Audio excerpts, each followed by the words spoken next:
Alrighty guys, welcome along to the stream. Today we have the Brazilian Grand Prix in Interlagos, and we have a very exciting race on our hands today with Lewis Hamilton starting in 10th and Max Verstappen up in 2nd place. Both drivers will be trying their best to make their way up to the top of the podium, and a lot of overtaking to come from Hamilton. Yesterday we saw an absolute masterclass from overtaking from Lewis Hamilton. 15 positions gained in 24 laps, and now today he has 71 laps, 3 times longer race today, and we have 2 pit stops predicted as well. So a lot of interesting business going on at the strategy front, and a lot of overtaking going on track. So this is going to be very, very exciting indeed.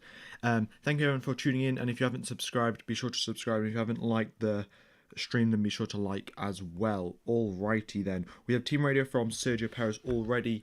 The pit exit is open, so the cars are coming onto the grid now, and all of the teams will be doing their checks on the car while they are just before the race begins. So here we go, let's play Sergio Perez's radio. So nice and positive on the brakes. Get a good feel for the balance through sector 2. Yep, so they're just driving around the track, making sure that the drivers know how the car feels in these conditions. So yesterday the track temperature was up to the track temperature yesterday was at 35 degrees. Now the track temperature is up to 54 degrees. So very much increasing. Well, the track temperature is a lot higher, and the Red Bulls, they also look a lot better in warmer conditions. They have less understeer and a lot more grip overall. So it's looking good for Max Verstappen to try and get the lead of this race going into turn 1. And overall, the odds are in his favour, but the Mercedes does look like a very, very quick car, especially down the straights. So it's going to be very difficult indeed for Max Verstappen to pull off the overtake if he doesn't get it done on lap 1, because with the Mercedes having a lot more top speed than the Red Bull going down the straights, and yesterday Max Verstappen couldn't make the overtake on Bottas, so we'll see what happens. Hello everyone for tuning in, but hello Mystery Machine, Frank Shaw, Mr. Killer, Ava Jala, Kyle Nelson. Thank you everyone for tuning in. So just going over yesterday's race, we had quite a lot of people gaining positions, and then quite a lot of people also losing positions as well. So yesterday Lewis Hamilton gained 15 positions. The other big gainer was Carlos Sainz. He gained 2 positions. I think he started in 5th place and put himself up into 3rd, so that was a good job from him. And then Giovinazzi, Ocon, Vettel, Stroll, Norris and Bottas all gained 1 position respectively. And then Latifi and Russell, they both stayed in the positions that they started. And then we have Mick Schumacher, Nikita Mazepin, Charles Leclerc, Perez and Verstappen all losing 1 position. Then Tsunoda, Ocon, Ricciardo losing 3 positions, and then Gasly and Raikkonen losing 4 and 5 positions respectively. Hello everyone. Right, so let me just read through everyone's names. Jonathan, Reeson, Martin, Varun, Kaporek, Chuan, Justin, Renadent, Charles, and Archipelago 23. Thank you everyone for tuning in. Alrighty then, we have 26 minutes till lights out. I'm going to go through the predicted strategy options by Pirelli and the Formula One experts. So the quickest strategy is going to be starting on the mediums and then going on to the hard tyres for the 2nd stint and going on to the hard tyres for the 3rd stint as well. The second quickest strategy will be doing mediums, hards, mediums again, and then 3rd quickest strategy will be the mediums, hards and softs. So it looks like everyone will be starting the race at least on the mediums according to Pirelli, as that is the quickest strategy. But yesterday we saw that if you start the race on the softs, you get a very, very big advantage indeed going into turn number 1. So Max Verstappen and Valtteri Bottas, both of them had soft tyres at the start of yesterday's race. Both of them gained loads of positions on the opening lap. So it was, it'll be a trade-off, and we'll see what they can do. But we have Ocon, Tsunoda, Latifi and Russell. All of those 4 drivers have fresh sets of soft tyres to start this race on. So maybe we'll see one of those 4 guys starting on the softs, but it might be a bit of a stretch for the other drivers to start on the softs. So most likely will be the mediums. You lose 22 seconds under a pit stop in green flag conditions, and you'll lose 11 seconds under safety car or virtual safety car conditions in the pits. So that is something to watch out for. If we do get a safety car, there's a 50% chance of a safety car being deployed if we look back at the races from 2014 to 2019, and the predicted chances of rain are 0%, so it is clear blue skies in Interlagos today, and track temperatures are still up in the 50-degree range, and it was very, very high indeed.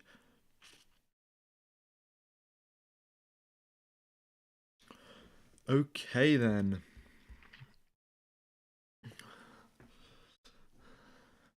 Let's see. Why not soft, hard, hard? Well, that could be that could be another potential strategy. But the thing is with the soft tires that they can wear out so quickly at the start of the race, because in yesterday's race they only had a third of the fuel in the car, whereas in today's race they have the full tank of fuel in the car, and that full tank of fuel very much does wear out the tires a lot.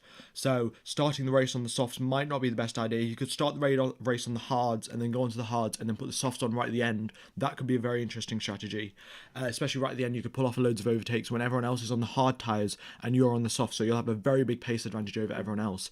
We'll see if any driver does decide to do that. But yeah, let's see.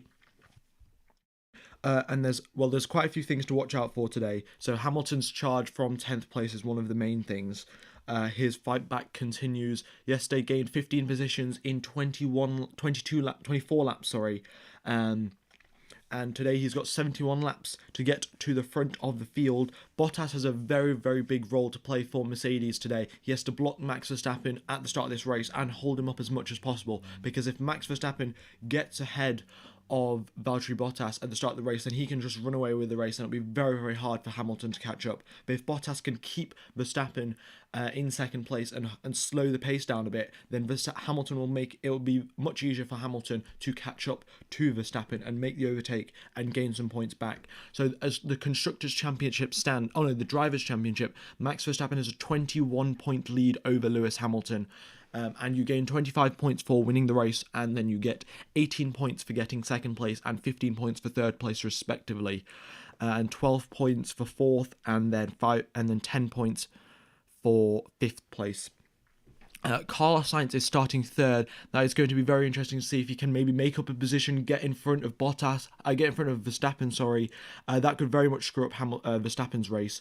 And then we have Pierre Gasly, who is in 7th place. He lost quite a few positions yesterday, lost 3 positions, started up in 4th. He definitely does have the pace this weekend. He's shown it through all of his practice sessions and qualifying, but lost it at the start of the sprint race yesterday. So he will be looking to make his way up through the field, overtake Norris, and potentially overtake Leclerc and Norris. And then we have the weather conditions. The track temperature is very, very hot indeed, so that could have as always, we know the Red Bulls are better in the warmer conditions, and yeah. All right, yeah, Martin Brundle's pit walk is happening right now. Luckily, there's no celebrities on the track this time. If you haven't seen the clip, guys, it's on my channel. It's the most recent video other than the last 2 days streams that are on there. It was just a little clip of what happened when celebrities are on the track walking. They don't know anything about Formula One. So yeah, if you might want to go check that out. But Christian Horner has just said Valtteri Bottas has got a very big role to play. We know that Mercedes is going to be blisteringly quick in this Grand Prix. So it's all down to the race start, really. Will Verstappen get ahead of Bottas into turn number 1, or will Bottas maintain the lead? What do you think of Hamilton's overtake on Norris? Hamilton's overtake on Norris was very, very good indeed. I think I just missed it when doing the live commentary yesterday, but he just darted down the inside and just braked so late compared to Norris. Norris later said in the interview, though he wasn't putting up much of a fight against Lewis, because there's really no point. The Mercedes are just so much quicker, and he didn't want to risk getting any damage, so he just let Hamilton get by, and that's fair enough considering Hamilton's now down in 10th place anyway, so not having too much of an issue there. Also, just the Pirelli tyres, we're going to have the C2 for the hards, C3 for the mediums, and C4 for the softs.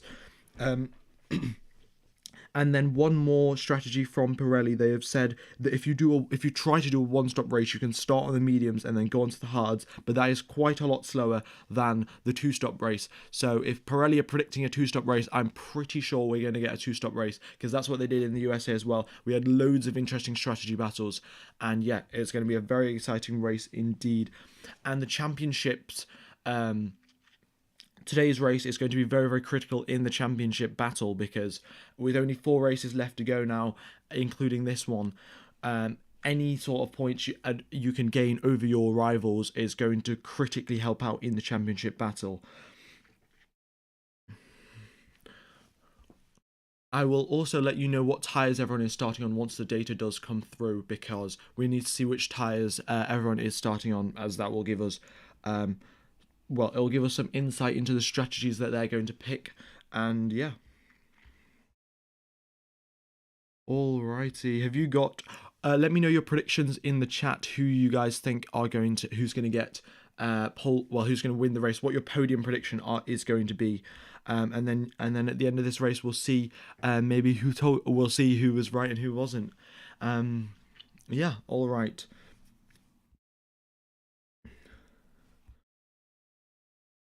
So let's see, who else do we have to talk about? Oh yes, Esteban Ocon and Fernando Alonso, both of the Alpine drivers. They're very, very quick down the straights. They were in FP2, they were in the sprint race. So overtaking those guys is going to be difficult, and I feel that we're going to get a DRS train forming behind these guys, because well, when you're so quick down the straight, it's very, very difficult to overtake around this track. Oh no, very difficult to overtake when you're quick down the straight. That also rhymed. I'm just so good at these rhymes. Anyway,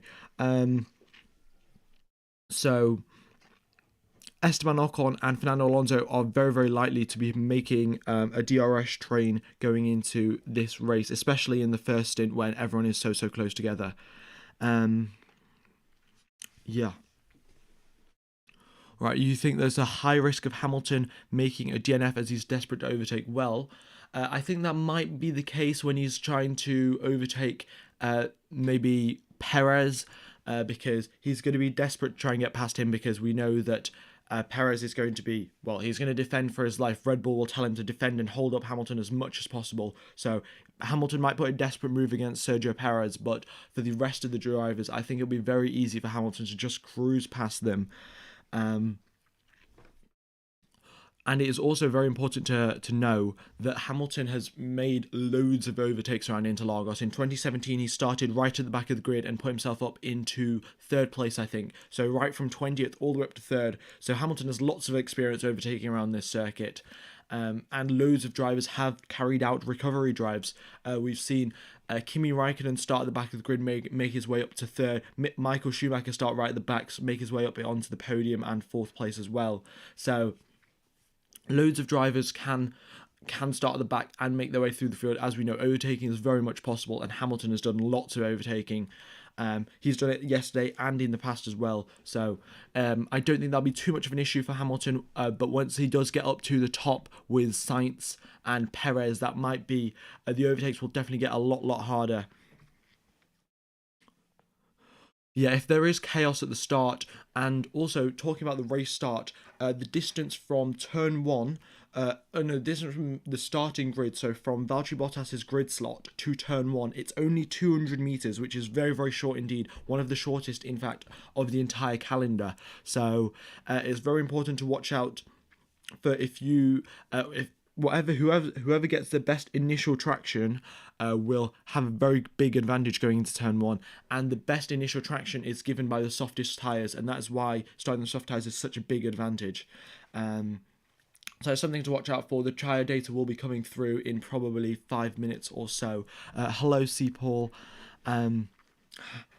So let's see, Verstappen to win and Hamilton in 2nd place. Well, the drivers are currently just listening to the Brazilian national anthem, and this the trophy you get for winning today's race looks very, very cool indeed. So yeah, that's a very nice little prize for whoever does win this race in the end. And the starting grid today, well, I'll go through that once we get closer to the start of the race, in fact. But yeah, there we go.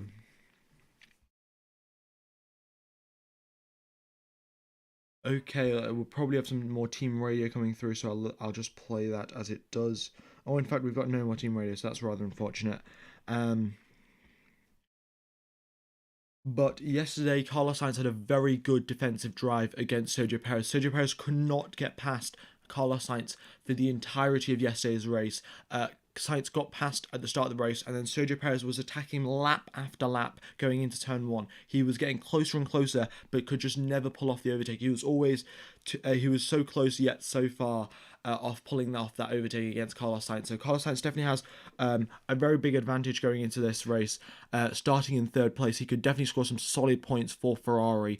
And with Daniel Ricciardo down in 11th place, Lando Norris is the sole McLaren in the points positions right now. So I'll double check the Constructors' Championship, but it's looking good for Ferrari. Ferrari are now 14.5 points ahead, 14.5 points ahead of McLaren in the constructors, and if this race goes their way, it is very much a big championship deciding race, really. So McLaren definitely do have to fight back in this race. Lando Norris starting 5th and Ricciardo starting 11th. There's a very good chance that Ricciardo with the Mercedes engine could follow through Lewis Hamilton, because the McLaren is a quick car. We all know Daniel Ricciardo is very good in race pace. So with Hamilton starting 10th, Daniel Ricciardo could just follow through every one of Hamilton's overtakes and find his way higher up into the field.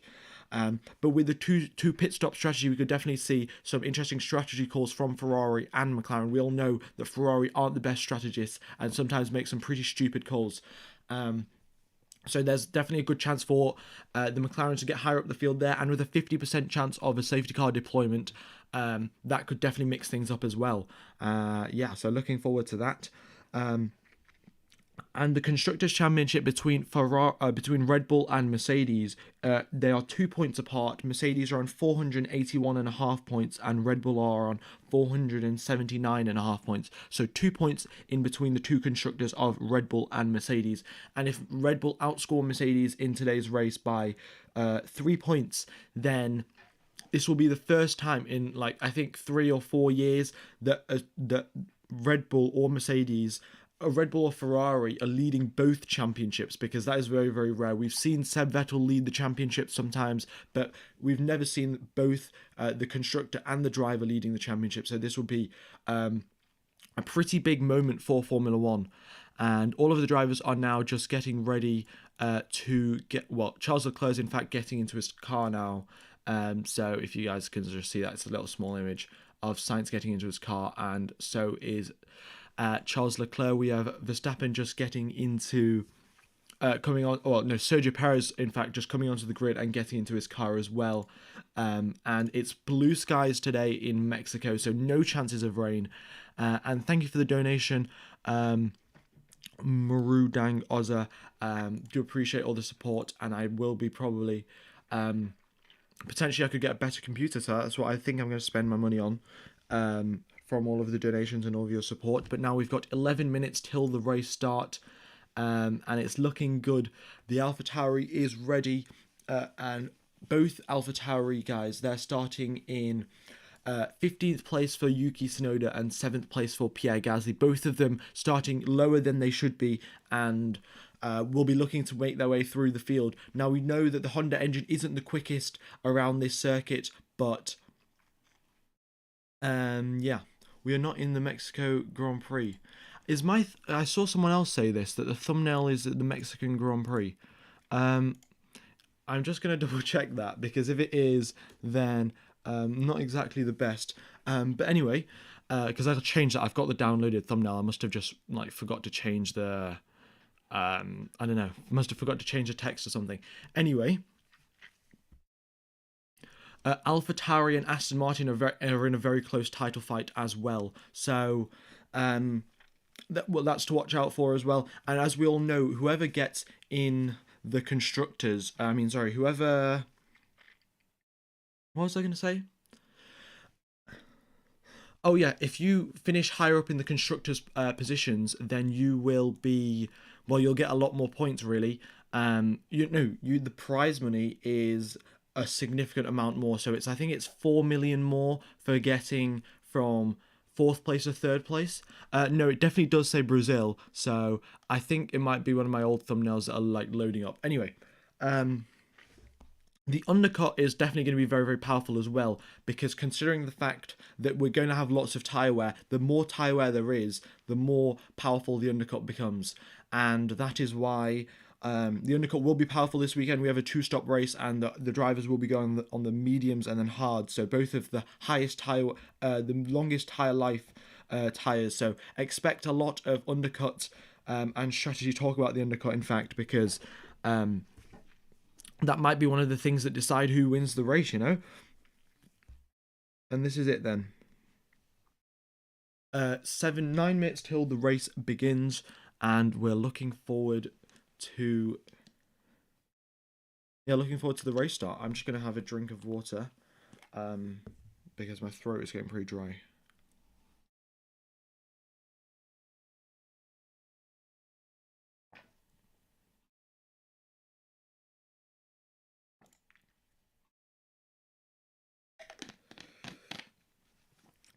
Thumbnail is definitely not Mexico. I've just double checked it. It definitely says Brazil, so I'm not sure why it says Mexico or why you guys are seeing Mexico, but there we are. Also, guys, just so you know, the sectors on the track, the first sector is the yellow sector. First sector is the yellow sector, the middle sector, sector 2 is the red sector, and the final sector, sector 3, is the blue. Yeah, there we go. Oh, I said Mexico. Oh, oops. Yeah, I've been getting mixed up. In fact, I did it yesterday as well. Got mixed up between Brazil and Mexico. Whoops. Oh, I said it's sunny in Mexico. Ah, I see. All right. Okay. Kimi Raikkonen is starting from the pit lanes. All of you Kimi fans. Oh, well, I mean, everyone's a Kimi fan. But just letting you guys know, Kimi Raikkonen is starting from the pit lane because yesterday he got spun around by his teammate. He and his teammate had a little incident, and Kimi Raikkonen has spun around. They had to replace his rear wing and his rear suspension as well. So they've changed that. So Kimi Raikkonen will have a very good race setup, because usually it's a compromise between the race setup and the quali setup. So since they've changed the setup for the race, Kimi Raikkonen will have a perfect race setup with minimal tyre wear, and we could possibly see him move very high up the field and potentially score some points. So looking forward to that from Kimi Raikkonen. Also, guys, if you haven't subscribed, be sure to do so. Trying to hit 20k by the end of the year.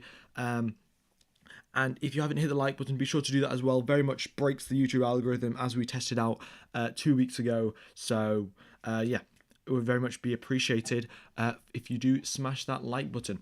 Getting back to the race that now, 7 minutes till lights out. And the strategies, as we all know, 2-stop race with medium, hard is the predicted Pirelli strategy. We'll see what the drivers do, and we'll see if there are any pit stop mess ups, because the FIA implemented new pit stop rules a few races ago, and ever since then everyone's pit stop has been getting slower. So and there's also been more mess ups in the pit lane as well. So a few like tires not coming off at the right time. So this is it then. It's going to be important that everyone gets their pit stops perfect, because that could definitely screw up your race, and especially for an undercut strategy, that could definitely mess things up. Hamilton is starting in 10th place because he finished the race in 5th yesterday, but had a 5-place grid penalty for taking a brand new engine. And yeah, there we go. Also, what was I going to say? All of the drivers now just getting into their cars. 6 minutes left to go. They're carrying out the final checks on all of the components and the amount of fuel that's in the car, and they will be underway in a few minutes for the formation lap. There are definitely chances for a collision between Bottas and Verstappen at first and second place, and going into turn 1, it does get very, very tight indeed, and a slight misjudgment of your braking point could mean you go crashing into the other driver, and then he gets spun around. And we know that Verstappen has been spun around, in fact, at Interlagos in 2018, when he was on his way to a race win. He got spun around by Esteban Ocon, We all know that that incident that happened there, but Verstappen will probably leave a bit more space this time, considering he just wants to make the move around Bottas and make sure it sticks. So we have team radio from Valtteri Bottas, in fact, and the tyre data should be coming through in a matter of minutes now. Here we go. Some nice shade on your side of the grid. On consecutives, we can struggle to pull down the tyres. Just a question for Chris or Evan. On this side, the right-hand side, there's these grooves for the rain. Is that affecting the grip at all, or? We think minimally, Valtteri. Copy. And from where you are, Valtteri, you're not touching them. It's further down where we're walking now that they come into your tyres. Copy. Okay, so they're just talking about the fact... Okay, so more people are saying my thumbnail says Mexico. My thumbnail definitely says Brazil, because I've checked it twice now.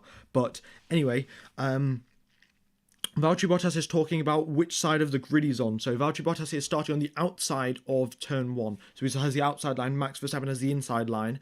But Valtteri Bottas has shade on his side of the grid, so there's the shadow from the grandstand, which is preferable for Valtteri Bottas, so he gets lower tyre temperature and a better race start, really. But then there's a little bit of rainwater or a little bit of water further down the field, so Valtteri Bottas will have to be careful of that and not to get any wheel spin on it. But there we go. So that will be the race start, and Hamilton simply just has to stay out of trouble. He's starting in P10, has to make his way through the field without getting any damage or anything, and then he will find his way up maybe into 5th place, and then with a very good shot of scoring a podium. As we all know, he has electric pace around the circuit all weekend long, being very, very quick indeed, and we'll see if he can finally, potentially take some points away from Max Verstappen today. But the formation lap is about to be underway, and we have all of the data coming through of the teams. Just no tyre info yet because they haven't taken the tyre warmers off the car yet. But 3 minutes till the race is underway. Right, I'm gonna have a drink of water and then we will start commentating. Mislav Kreja, thank you for the donation. Very much do appreciate it. Yeah, it says keep it up, so thank you, and I will carry on going for the rest of this race. 71 laps of this circuit, and here we go.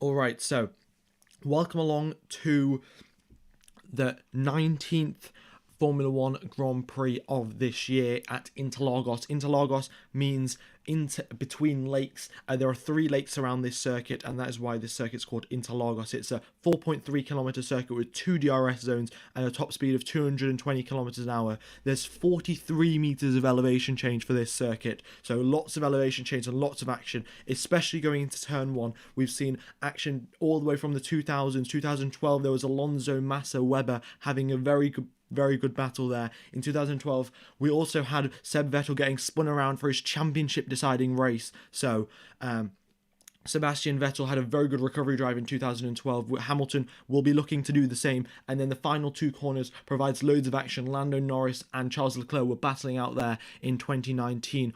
All elbows out. And this is it then, the circuit in Sao Paulo.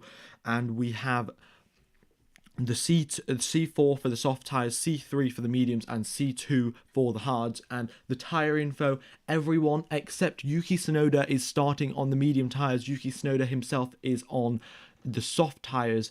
And just so you do know, Seb Vettel, Lance Stroll are the 2 drivers that are starting on used sets of mediums, and everyone else is starting on fresh mediums. So welcome along to this race. We have Bottas and Verstappen at the starting grid. Both of these drivers have won sprint races in the past, and they'll be going into turn 1 fighting tooth and nail for the lead of this race. Then we have 3rd and 4th place Sainz and Perez, both drivers very, very quick indeed, and Sainz did an amazing defensive job yesterday. We have Lando Norris and Charles Leclerc in 5th and 6th place, and Pierre Gasly and Esteban Ocon, 2 Frenchmen, on the 4th row of the grid in 7th and 8th place. Seb Vettel and Lewis Hamilton, old rivals, in 9th and 10th, and we have Daniel Ricciardo and Fernando Alonso in 11th and 12th. The Alpine is a rocket ship in a straight line, so make sure to watch out for Fernando Alonso on this opening lap. We have Giovinazzi and Stroll in 13th and 14th. Yuki Tsunoda, the only driver that's starting on the soft tyres, in 15th, starting alongside Nicholas Latifi. And then we have George Russell and Mick Schumacher in the second to last row of the grid, and we have Nikita Mazepin in last place, and Kimi Raikkonen is starting from the pit lane with a fresh set of suspension changes and rear wing changes as well. So the drivers are now currently on the formation lap as they're about to start the formation lap, sorry. The engines have been revved up and they are now underway to go. Get as much tyre temperature as possible. Track temperature 54 degrees, 54 degrees, sorry, and air temperature 23 degrees. So it is very, very hot. It's hot indeed, and we all know the Red Bulls are very, very good in these warmer conditions. So here we are. All right, then everyone is shifting through their gears, making sure all of the gears are synced properly, and getting as much tyre and brake temperature as possible, warming those tyres all the way up through the core of the tyres to have the best possible race start, 200 meters down into turn 1. And just so you guys who have just tuned in, the run from the starting grid to turn 1 is only 200 meters, and Valtteri Bottas will be starting on the outside of turn 1 with the outside line, and Max Verstappen will be on the inside line. So that is something to watch out for, and maybe that could lead to Max Verstappen getting the lead of this race as he is on the inside of the corner. We have team radio from Fernando Alonso in the Alpine, and these spammers need to be banned, so give me a second. There we are, and there we are. All right, Fernando Alonso. Okay, usual reminders for you. So we should have pit speed limiter off, recharge on at the moment. Then once the engine is fired up, it will be pit speed limiter on. And it will be first gear start, please. For the formation lap, keep the pit speed limiter until you pass pole position. Work these tires on your formation lap, and then it will be recharge off before the burnouts. We'll do 4 burnouts from between the DRS and safety car line 1, please. All right, the crowd is very, very loud, as you can hear on that team radio. So what they were asking Fernando Alonso to do, they would ask him to do 4 burnouts, and that means just as they're going from the final corner to the starting grid, they're going to slam the accelerator and then just quickly come off it, and then slam it again and quickly come off it, and that gives loads of tyre temperature. This is it. Max Verstappen has lined up in second place, Valtteri Bottas has lined up in first place, and we have all of the drivers behind them now lining up, and we will be going racing in Interlagos in a matter of probably seconds now. So here we go.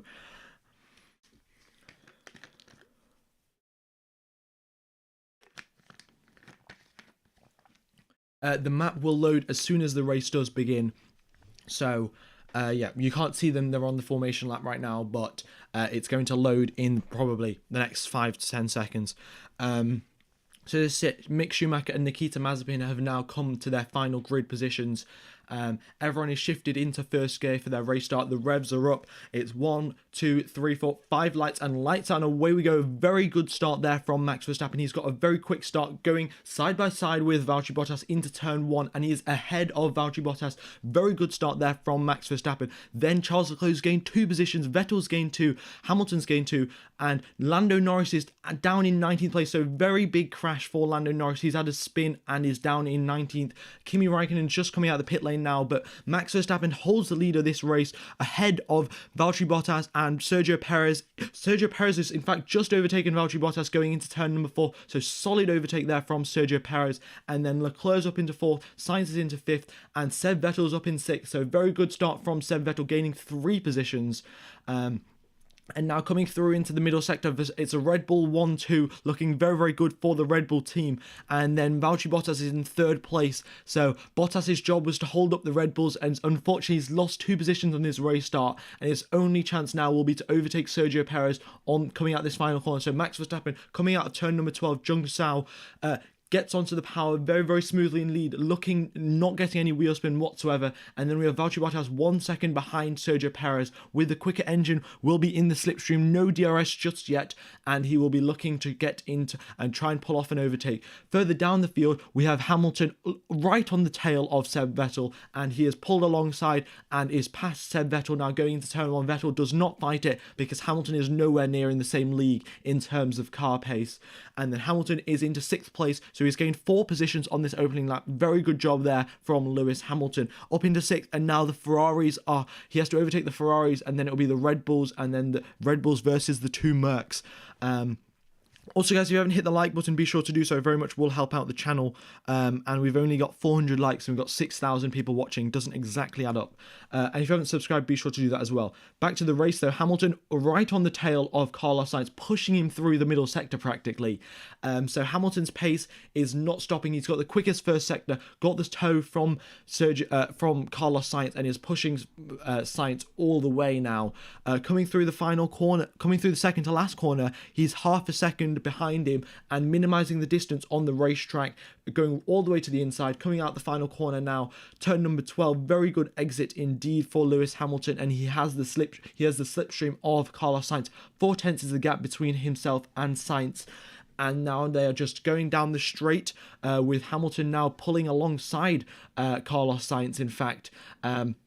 Will he go for the move down the inside? Will Sainz defend? Hamilton pulls off the move very, very early indeed. And Carlos Sainz decides not to fight it because it would be pretty risky and pretty pointless in the grand scheme of things, because the Mercs are nearly 1 full second quicker per lap compared to the Ferraris. We have Lando Norris down in 12th place. He got spun around at the start of this race, and he is pit as well, so that is why he is so far behind compared to everyone else. He's not in the lead of this race. If you do look at the map, it looks slightly misleading, so he's about to get lapped, in fact. So Norris will be very much hoping for a safety car, but at the further down the field, we have Tsunoda, who's gained 1 position, Nikita Mazepin, who's gained 1 position, and Nicholas Latifi has all gained 1 position as well. So right at the back of the field, getting lots of battling there.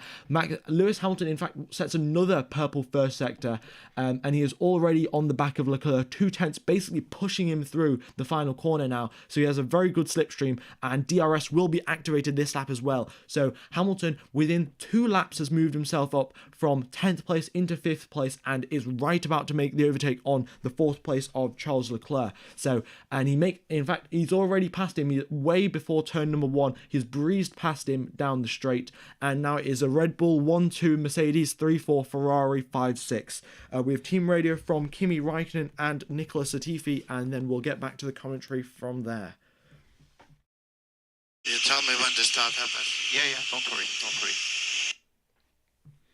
So Kimi Raikkonen was starting from the pit lane, so that's what they were just talking about, when to actually leave the pit lane, and then we have Nicholas Latifi's radio as well. Come tires okay, please. Yellow 5.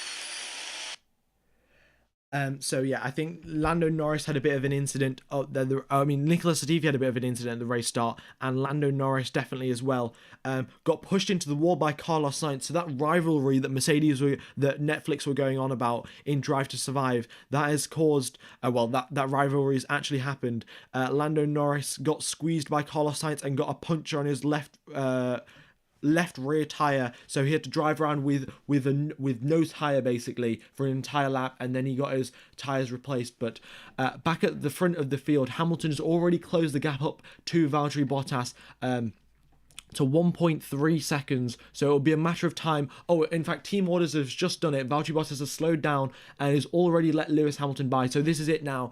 A straight fight between Lewis Hamilton and the 2 Red Bulls. 3.5 seconds is the gap between Hamilton and Perez, and we're only 4 laps into this race, and we have got so much battling that will be going on. So make sure you stick around till the end, for the entirety of this race, because Hamilton versus the Red Bulls is the most interesting thing that's going to happen all day long. We have team radio from Daniel Ricciardo. He started in 11th and is up into 10th. He'll be looking to make his way higher up through the field as quickly as he can. DRS enabled. DRS. Car ahead is Ocon. Car behind Alonso. This is P9. Good start. All right, so Daniel Ricciardo is in a Alpine sandwich, and he's finding it very, very tough to overtake Esteban Ocon, in fact, because the Alpine is so quick down the straight. He cannot get close enough to overtake Esteban Ocon. He does have the DRS assistance this lap, and he also does have the slipstream. So the gap between himself and Ocon is 7 tenths of a second, and he's gaining about a tenth every 200 meters or so. But his top speed difference is not that big to overtake Esteban Ocon going down into turn 1. He gets as close as 0.4 of a second, but then cannot pull off the overtake. So he has to go for a very late lunge if he does want to catch up. Back at the front of the field, though, Hamilton has already closed the gap by half a second. He's just munching down that gap between himself and the Red Bulls, and it is very, very quick indeed. 0.5 of a second quicker he is than Max Verstappen. So Hamilton's pace is very, very quick. And in fact, in qualifying, his tyre... he was 0.4 quicker in qualifying as well. So it looks like the Mercedes is very, very quick indeed. We have a full safety car, guys. Full safety car. So I think Yuki Tsunoda has had a bit of a spin and we are on full safety car. So, yeah, there we are. What was I going to do? Oh, yeah, put full safety car out. All right, there we go. Full safety car. Yuki Tsunoda is in 19th place. He is... Oh, Yuki Tsunoda's gone into the pits, in fact. I'll let you know why we have the safety car. But I think there's some debris on the track or something because no one has crashed out by the looks of it. So here we go then. Full safety car, and yeah, cannot wait to see what's happened. But that means Hamilton will close all the way up to Max Verstappen and Sergio Perez. So it's going to be a very interesting safety car restart indeed. And Lando Norris, this is exactly what he was hoping for. He was down in 20th place and was hoping for a safety car restart. That's exactly what he got. So he'll be bunched right the way up back to the field, and we can see a very, very interesting recovery drive for Lando Norris. We know that loads of drivers have put in solid recovery drives, so let's see if Lando Norris can do the same and help McLaren in the Constructors' Championship battle. All right then. I'm going to let you know why there's a safety car. It's not... Okay, it was Tsunoda's incident. Okay, so Tsunoda has dropped a front wing on the racetrack, and that is why that's why he came into the pits and switched onto hard tyres, and that is why we have a safety car. So there we go. We have team radio from Lance Stroll, so let's just play this. Here we go. Feels like there's a lot of understeer now. I think there's quite a bit of damage. Yeah, copy. If you've got understeer, go the other way with the diff. Open the diff to reduce the understeer. Down on diff mid as well if you need. Can you confirm if there's a lot of damage? Be more specific. Yes. We have damage to the left-hand side forward floor. We're checking on the numbers, but the car is okay to push for now. Yeah, it feels terrible. There's no grip, man. I think I'm losing a lot of load. Right, Lando Norris is at the back because he got hit by Carlos Sainz at the start of this race, so that is why he is right to the back of the grid. But there's debris all over turn 1. So Yuki Tsunoda tried to make the overtake on I think it was Lance Stroll, and then his front wing got completely damaged, and then Lance Stroll got damaged to his front left floor, which is what we just heard on the radio. There are 64 laps remaining. Everyone is coming into the pits. We have Verstappen, Perez, everyone's coming into the pits. I don't think they're coming in for a pit stop, guys. They're driving through the pit lane to avoid all of the debris on the track. So no one's coming in to actually have their tyres changed by the looks of it. Yeah. Everyone's coming in just to because of the debris, so don't worry about that. Lance Stroll has got damage to his front floor, so that's going to be very much hampering his progress, really. So he's currently in 12th place, and he'll have a very tough time trying to get past anyone with that damaged floor, because we know floor is one of the most important components in a Formula 1 car, and with a damaged one of those, it's going to be very tough to make anything of this race. Lando Norris has just come into the pits, and so is Yuki Tsunoda, I think. So I'm going to check what tyres those guys are on and let you know, because they will be right at the back of the field. Norris is on mediums, and Yuki Tsunoda is on hards, and George Russell is also on hards. Everyone else's tyres are 7 or 9 laps old. The Aston Martins have 9-lap-old tyres, and everyone else has 7-lap-old tyres. No one has actually come into the pits. It just says they've pitted for mediums, but everyone is still out on medium tyres, except for Russell and Tsunoda, who are on the hards. But we will have a full... The debris will be getting cleared up. We have team radio from Max Verstappen, so let's just play this. Here we go. Okay, Max. Safety car is coming through the pit lane. So follow the safety car through the pit lane. Yep, so that was just the thing. The safety car was going through the pit lane because of the debris on turn 1. It's too risky to drive the Formula 1 cars over the debris. So that's why we had that. But still under safety car conditions, and I will probably get an image up of the debris if I can find one right now. So yeah, here we go. Whoops. There we are. So this was Yuki Tsunoda's incident. He hit the left front of Lance Stroll's car, and this is where his front wing fell off, basically. So it's too risky for all of the F1 cars to drive over this, and that is why they were driving through the pit lane. But yeah, we'll be getting underway for the race start very, very soon indeed. All right, Lewis Hamilton has just come over the radio and he said, can we have Valtteri follow me on the restart? So he wants Valtteri to come through and overtake the Red Bulls with him. Now that'd be a very, very tall order, especially considering Valtteri Bottas will have the dirty air of Lewis Hamilton. That's going to make it very, very difficult indeed. We know the Mercedes isn't the best in the dirty air.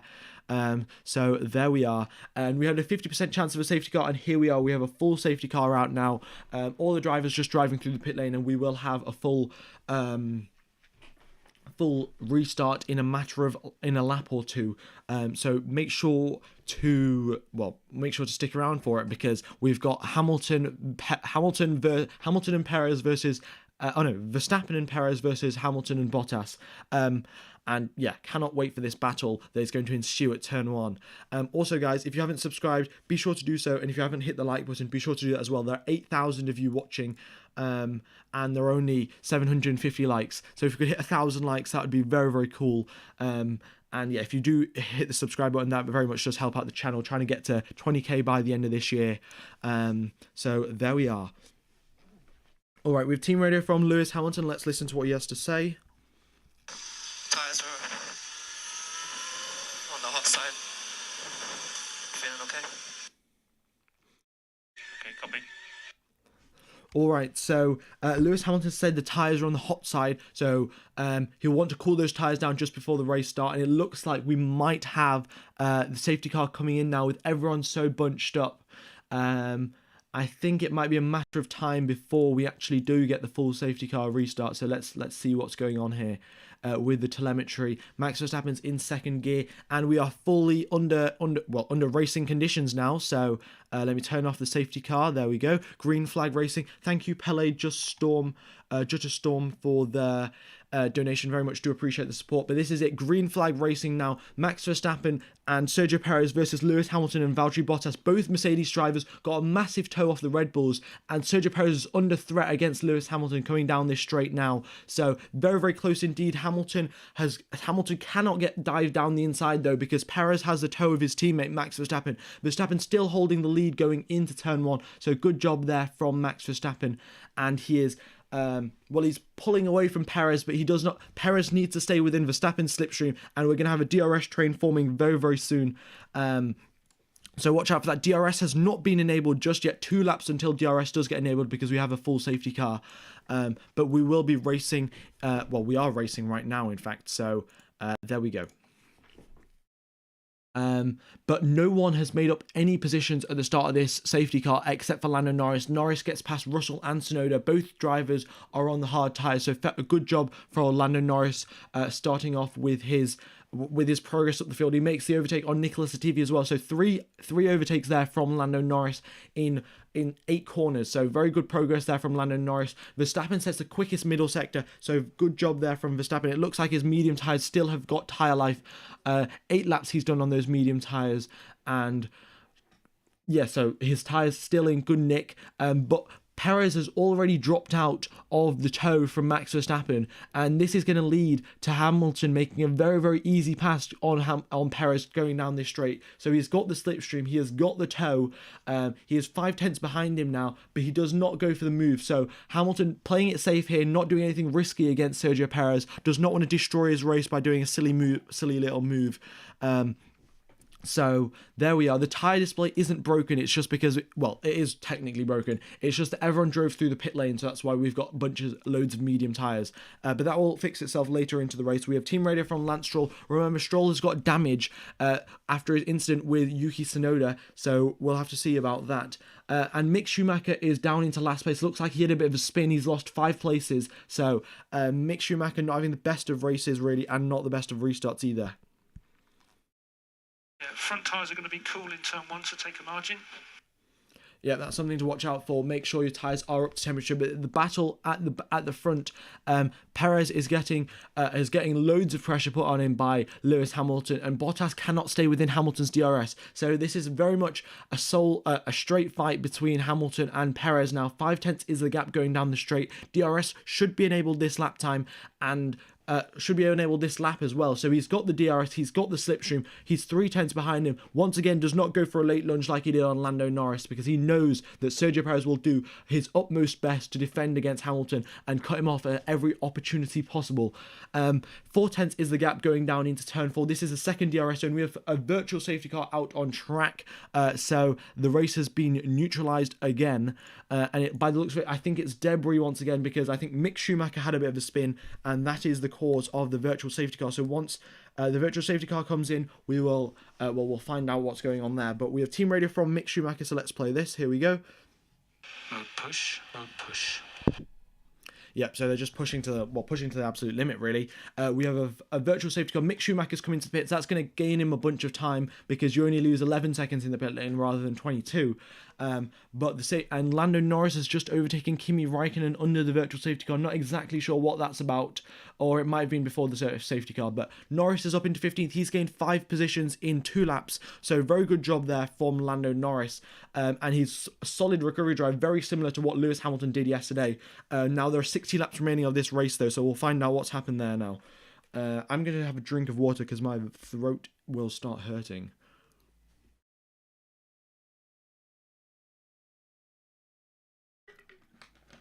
Yep, there is still debris on the track, and that is why we have a virtual safety car. It was Mick Schumacher's front wing, so that is why we have the safety car. I haven't got an image of why there is how he broke his wing, but Mick Schumacher had a bit of a spin, and that is why he is. That's why there's a safety car and that's why there's a safety car. Oh my god. Also, my Instagram and Twitter are F1_gamer_5. So if you are interested in following me, I post random funny memes and stuff. So be sure to go follow me on that if you would like to. We have team radio from Lando Norris. Let's play this. Here we go. And virtual safety car deployed. Virtual safety car deployed. So drive to the delta. Drive to the delta. Alright, so they're just staying within the delta. If you exceed the delta, you do get a time penalty, and it will very much ruin the entirety of your race, really, with the race being so close indeed. So that's something to watch out for. Also, guys, what has happened is that if you... because we're in safety car conditions, we had a full safety car, and we also had...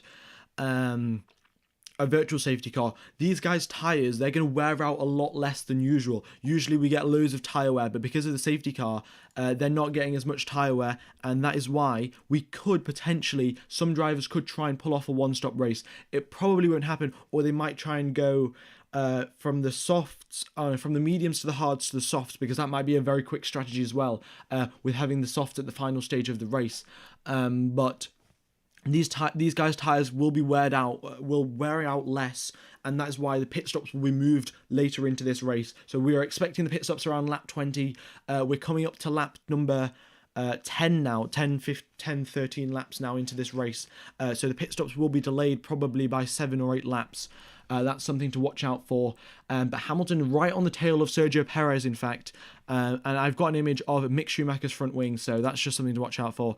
Looks like he had a bit of an incident with something else, and his wing has just fell off onto his car, and that is why... that's why we have a virtual safety car. So there goes. That's the reasoning there. But we are back to green flag racing. So virtual safety car is in, and looks like no one has forgot everyone was paying attention when the safety car got put in. So Hamilton has in fact lost his advantage to Sergio Perez. They were very, very close before the virtual safety car came out, and now Perez has got nearly a 1 second lead over Hamilton. So if Perez can extend this lead, he can keep Hamilton out of the DRS, and that is very much going to benefit him throughout the entire of this race. Verstappen is very much looking to check out of this race now. 1.6 seconds is the gap between himself and his teammate, and it'll be in Verstappen's best interest for the championship and for the win of this race to just absolutely check out and not even give Hamilton the chance to catch up. But Hamilton is very quick down this straight and is in the slipstream of Sergio Perez.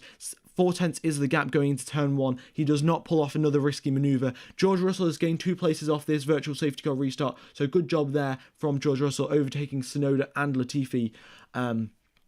But further down the field, we're just getting massive long DRS trains and slipstream trains. We've got one forming behind Carlos Sainz. We've got Sainz, Vettel, Gasly, and then Ricciardo, Ocon, all very, very close and all in each of the slipstream, unable to make a move.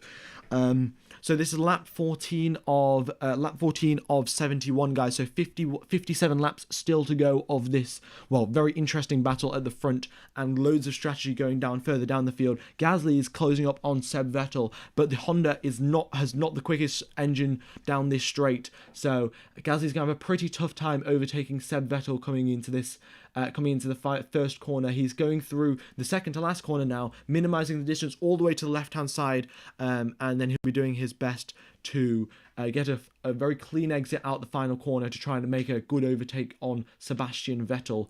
But the dirty air is not helping him out whatsoever. As we all know, the dirty air very much overheats your tyres, overheats your engine, so it's not in any way in Pierre Gasly's favour, but he is doing his utmost best, and he needs to claw back some points, because Aston Martin and AlphaTauri are very close in the constructors' battle, and Seb Vettel is driving for Aston Martin, so very critical for his team and his race, really. Hamilton getting ever closer to Sergio Perez now. 0.3 of a second is the gap between himself and Perez, and Verstappen is not checking out. His pace is only about a 10th quicker than Max Verstappen, so Max Verstappen's pace is only a 10th quicker than Sergio Perez, sorry. So it's looking good for Lewis Hamilton to try and catch up to him. Max Verstappen not being able to pull away just yet. We have a team radio, 10-second penalty for Yuki Tsunoda for causing a collision. So he dived down the inside of Lance Stroll and then got turned in on, or he did a stupid late dive bomb. That's what the FIA think, and that's why he's got a 10-second penalty, Yuki Tsunoda. So he's in 17th place, so that's very much just putting him all the way down, right at the back of the field, very much out of contention for any points, unless there's some more mayhem going on in today's race. Hamilton now going down the straight, still getting closer and closer to Perez, but not close enough to make another manoeuvre. He's getting close, he's getting a 10th closer every single lap going down the straight. Before it was 0.5, last lap it was 0.4, and now it's 0.3. So Hamilton's getting closer and closer, but he's not close enough just yet to pull off that overtake. All right. But we know that Carlos Sainz has put up a very good defensive drive against Sergio Perez yesterday. So Sergio Perez knows what it's like to defeat, to receive a lot of defending, and he knows from experience from yesterday's race how to defend, because he's been defended against for the entire race, really, of yesterday's sprint race. So Perez will be doing a very good job defending against Lewis Hamilton, since he's been, basically defending, attacking someone. If you know how to attack someone, then he definitely knows how to defend as well. So good job there from Sergio Perez, and he's helping out Max Verstappen. Verstappen, in fact, extended this gap now to 2.3 seconds, and he's pulling away, but he needs to pull away quicker than this, because Hamilton was 0.4 quicker than Max Verstappen when he was not in any wasn't in any dirty air. So 0.4 of a second, that's how quick Hamilton was in this race today. So as soon as he can clear Sergio Perez, and talking of clearing Sergio Perez, he pulls alongside him on down the straight and down the inside on turn 1, and then Sergio Perez is right on the tail. So going into turn number 4 now, Perez is tucked into the slipstream, activates the DRS up into 8th gear, VTEC is on maximum, and Hamilton moves to the inside, Perez on the outside, and Perez swings around the outside and makes the move on Hamilton. So amazing defense from Sergio Perez. He's once again ahead of Lewis Hamilton. So very good job from Sergio Perez. Now into Sector 2, overtaking is practically impossible. So Hamilton will have to wait for the Sector 3 straight and then make another attack then. But coming through Sector 2 now into turn 11, Perez braking a straight line, very good job from him, and he's putting up with the pressure of Lewis Hamilton in his mirrors very, very well. And now 6/10 coming out the final corner is the gap. Hamilton will have the slipstream and the DRS, and it was very, very close indeed, but very fair racing from both drivers, no contact, no driving into each other, no changing lines just before braking. Pierre Gasly does make the overtake on Seb Vettel, so that AlphaTauri did find a way past the Mercedes engine. Hamilton once again gets past Sergio Perez this time, and this time he gets the move done earlier down the straight. So now this move is practically confirmed unless Perez can get an absolute epic exit out the final corner off turn 3, which he doesn't. And the slipstream and the DRS is not enough to help him close the gap. So Hamilton is into second place, and this is it, guys. The battle we've all been waiting for: Max Verstappen versus Lewis Hamilton. Hamilton is 4/10 quicker down per lap. 10 laps ago he was 4/10 quicker. So this is going to be it, guys. Verstappen versus Hamilton, 53 laps of racing is left. So make sure to smash the like button if you're enjoying the stream, and if you haven't subscribed, be sure to subscribe as well. But this is it, 3.9 seconds is the gap, so within 10 laps or so Hamilton will be right on the tail of Max Verstappen, and then we will have a lot of interesting racing and strategy to go. So this is it. Bottas has caught up to the back of Sergio Perez as well. So it'll be in Mercedes' best interest for the strategy side as well, for Bottas to get past Sergio Perez. So Perez will be doing his utmost best defending against Bottas. Bottas is gaining significantly down the straight, but does not go for the late lunge like Hamilton. He's going to play it safe and try and pick off Sergio Perez when he does make the mistake. Alrighty. Let's just change this back to the auto setting. All right. But the gap at the front is coming down, and it's coming down quickly. We have team radio from Kimi Räikkönen, so let's play this. Here we go. I'm sure something happened to my car on the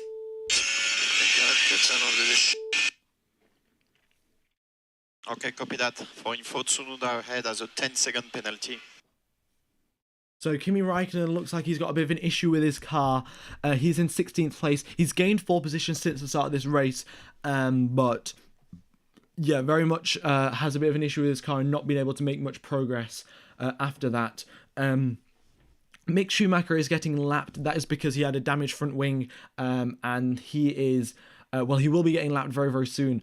Because the lap is so short around here, it's very easy to get lapped if you have a bit of an incident and then come out of the pit lane in last place. So Perez, once again, defending against Valtteri Bottas coming down this straight. Bottas has the slipstream and the DRS, but Perez was just far enough ahead this time to stay ahead and not be under threat of Sergio Perez. But this is it, guys. This was the overtake on Lewis Hamilton made the overtake on Sergio Perez, and this is how close the racing was at the start of this race. So yeah, just make sure to stick around right to the end, because this strategy battle that we're going to have between the Mercedes and the Red Bulls is going to be very, very spicy.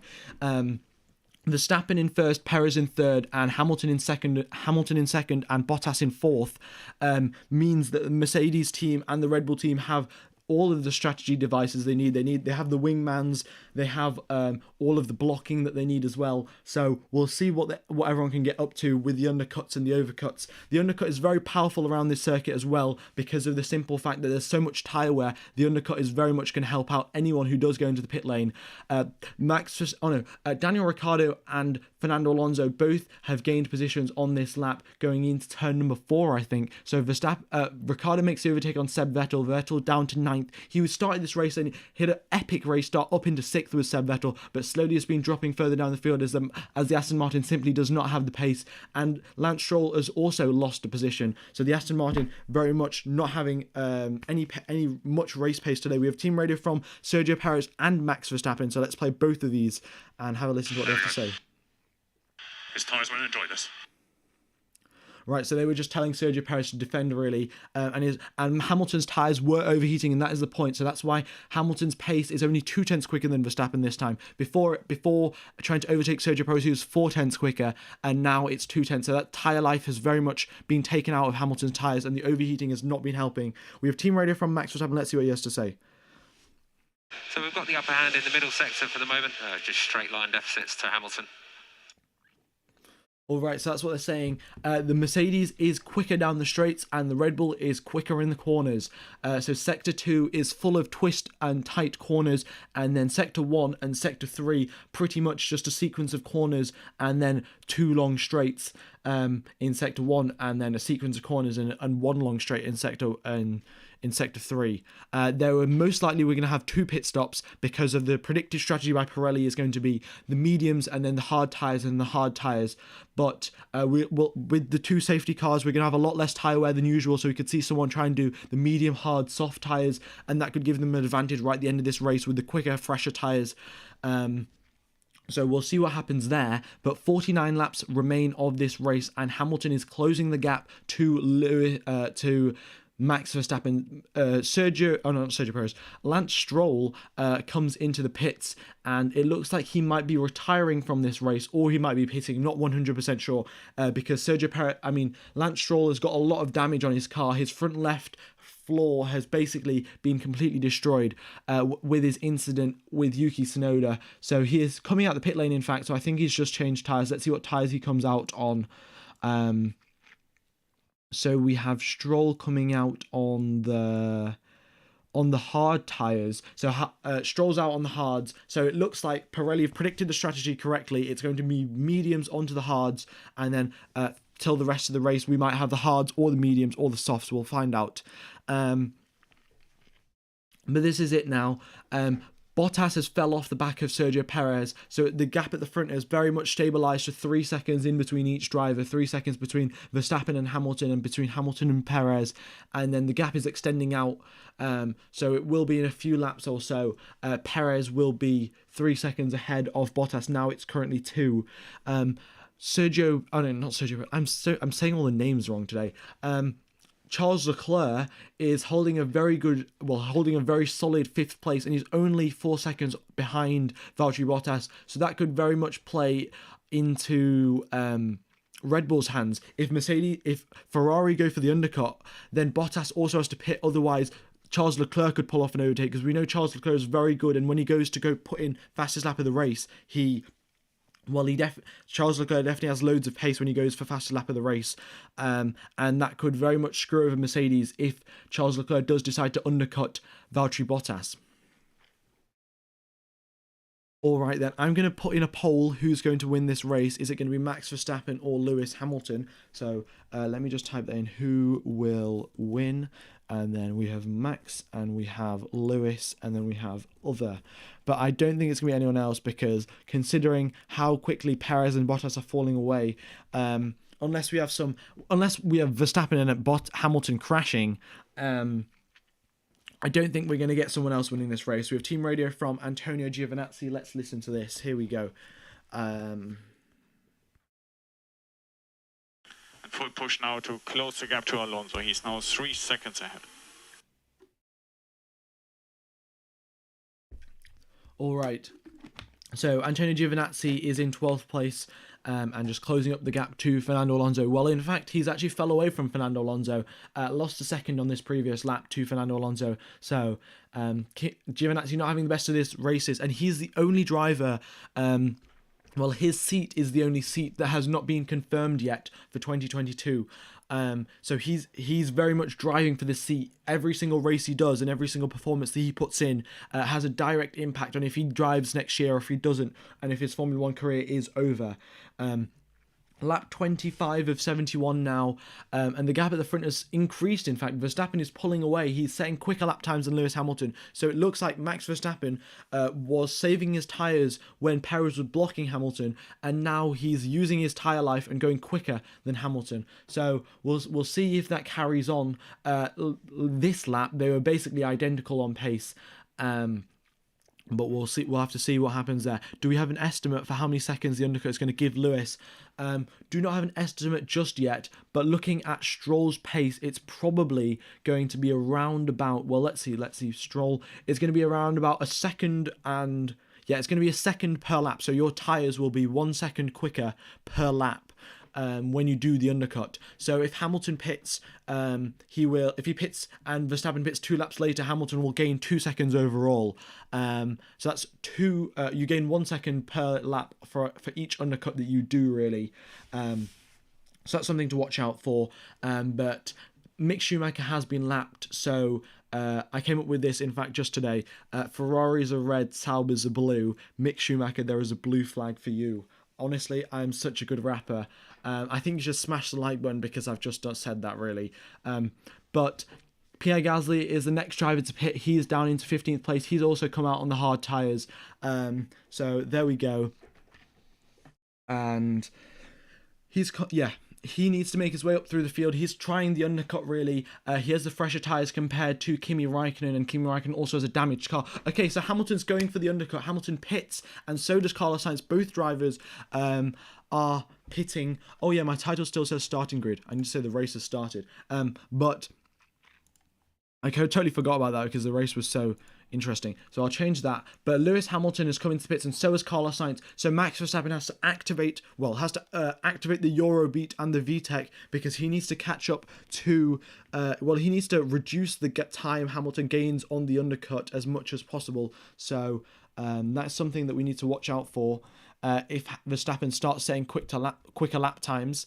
And this could definitely decide the race. Verstappen is not setting any quicker sectors. His first and second sector, very much just average lap times, no green lap times or anything. So we'll see what Verstappen is exactly doing, if he's going to come into the pits or if Red Bull are going to stay out. And yeah, but it's very much hammer time. Verstappen also does pit, so we'll see if Hamilton gains 1 second. Hamilton's quicker purple middle sector, so absolutely electric pace there from Lewis Hamilton. And Hamilton is also in the traffic of Charles Leclerc, so he'll have a bit of a toe off Charles Leclerc, but also has quite a bit of traffic as well because of it. So coming down the straight now, we have Perez leading this race with Bottas in second. Max Verstappen is coming out of the pit lane, and Lewis Hamilton is also coming out. Both drivers very close to each other, basically being split by Daniel Ricciardo. So it's Verstappen, Ricciardo, and Hamilton coming out of the straight now. So once Hamilton makes the overtake on Ricciardo, which he does immediately, it's a straight fight between Verstappen and Hamilton. 1.5 seconds is the gap. This is it, 1.5 seconds. And we're just going to have a straight battle between Max Verstappen, Lewis Hamilton, the two championship contenders of the 2021 season. And cannot wait for this battle to begin now. Sergio Perez and Valtteri Bottas both still out in the lead of this race. I think they might come into the pits maybe in a lap or two, but Max Verstappen and Lewis Hamilton both have clean air up at the front of this track. So nothing to worry about there for those drivers. And Perez also comes into the pits. We'll see if Valtteri Bottas follows him into the pits or not. But the gap at the front is getting closer and closer. Eric Knott, thank you for the donation. Very much do appreciate the support. And yeah, thank you. All right, Hamilton fastest lap of the race, 2 seconds quicker than Sergio Perez's previous lap. So absolutely amazing pace there from from Lewis Hamilton. Very much messing up all of the names today. But Perez comes out. He comes out in 4th place. Daniel Ricciardo yet to pit. And both Ferrari drivers have pit, and both Red Bulls have also pit. Valtteri Bottas does not pit, and he's in the lead of this race right now. So Valtteri Bottas may be potentially going for an overcut. But Ricciardo very much did compromise Lewis Hamilton's pit stop. So if it wasn't for Daniel Ricciardo, we would be having a straight fight between Lewis Hamilton and Max Verstappen. And they're right on each other's tail. Hamilton's closed the gap now to 1.4 seconds, and it was at 1.9 before, so good job there from Hamilton, and he's still got the fastest lap of this race. Vettel, Raikkonen, and Perez have all pitted, and they've all lost a couple of positions. Raikkonen's lost 4, Vettel's lost 9. We have team radio from Max Verstappen. Let's see what he has to say. The gap is getting ever closer, so let's see what the Red Bull team have to say about that. So Hamilton at 1.8. So Max already coming over the radio, asking about where Hamilton is. Also, guys, the map is slightly broken, so I'm just going to refresh it. The screen will go black for about a second, and then it'll come back. So do not worry about that. But once it's back, it'll be totally fine. So there we are. But yeah, all right, there we go. It goes black, and it'll come back. Alrighty. Once it loads in. But the undercut is very powerful, and that'll be something to watch out for tomorrow, for the next phase of pit stops, really. So here we are. Oh, we have a virtual safety car. So I've just refreshed the data, and we have a virtual safety car. So anyone who pits under this virtual safety car, Valtteri Bottas is going to have such a big advantage if he can get through into this pit lane while the virtual safety car is on, because that might mean Valtteri Bottas is in the lead of this race. You lose 11 seconds in the pit lane when you go into the pit stops, and Max Verstappen is only 9.7 seconds behind him. So Valtteri Bottas could theoretically come out ahead of Sergio Perez and potentially even Lewis Hamilton because of this virtual safety car. So very much playing out into Mercedes' hands here. Bottas now coming out of the pit lane. He comes into 3rd place and is in fact ahead of Sergio Perez. Daniel Ricciardo, who lost a position at the race start and was having a horrible race in general, he also benefits because of this virtual safety car. So those drivers now 1st, 2nd and 3rd. So now the tables have been turned. We're back to green flag racing. So let me just change that. There we go. Back to green flag racing, but Valtteri Bottas has benefited from that virtual safety car, now into 3rd place. So that's 2 virtual safety cars and 1 full safety car. So absolute mayhem today in Interlagos. Esteban Ocon and Daniel Ricciardo also have pitted under the virtual safety car. Those guys gain a lot of time in overall in their race as well. So good job there for a good strategy team. I can't do anything about the map lagging. I think it's just the simple fact that my laptop isn't very good. It looks to be working all right now, but it's sort of glitching. Yeah, can't really do much about that, but hopefully my commentary can make up for it.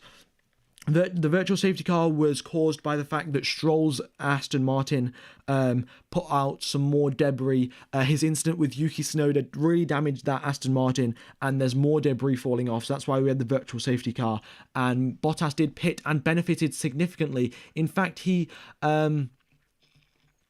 in fact, at the front, we have Hamilton and Verstappen within the DRS range. Hamilton has finally got within DRS range of Max Verstappen. So this is it, 1 second gap now between Hamilton and Verstappen. The battle that we've been waiting for, for the previous 31 laps now, has finally come to fruition. And all weekend and all season long, we've been waiting for this. In Silverstone, they crashed into each other. In Italy, they crashed into each other. They've had a few very good battles, and now this is it. Daniel Ricciardo sets the quickest 3rd sector, so he's got a very big toe off Pierre Gasly, and in fact makes the overtake on Pierre Gasly going into turn 4. So solid move there from Daniel Ricciardo, and quickest 3rd sector. So a very big toe he got off that AlphaTauri. Coming into turn number 12 now, the final corner before the long straight, we have Max Verstappen 1.1 seconds ahead of Lewis Hamilton. So Verstappen was quicker through the corners, guys.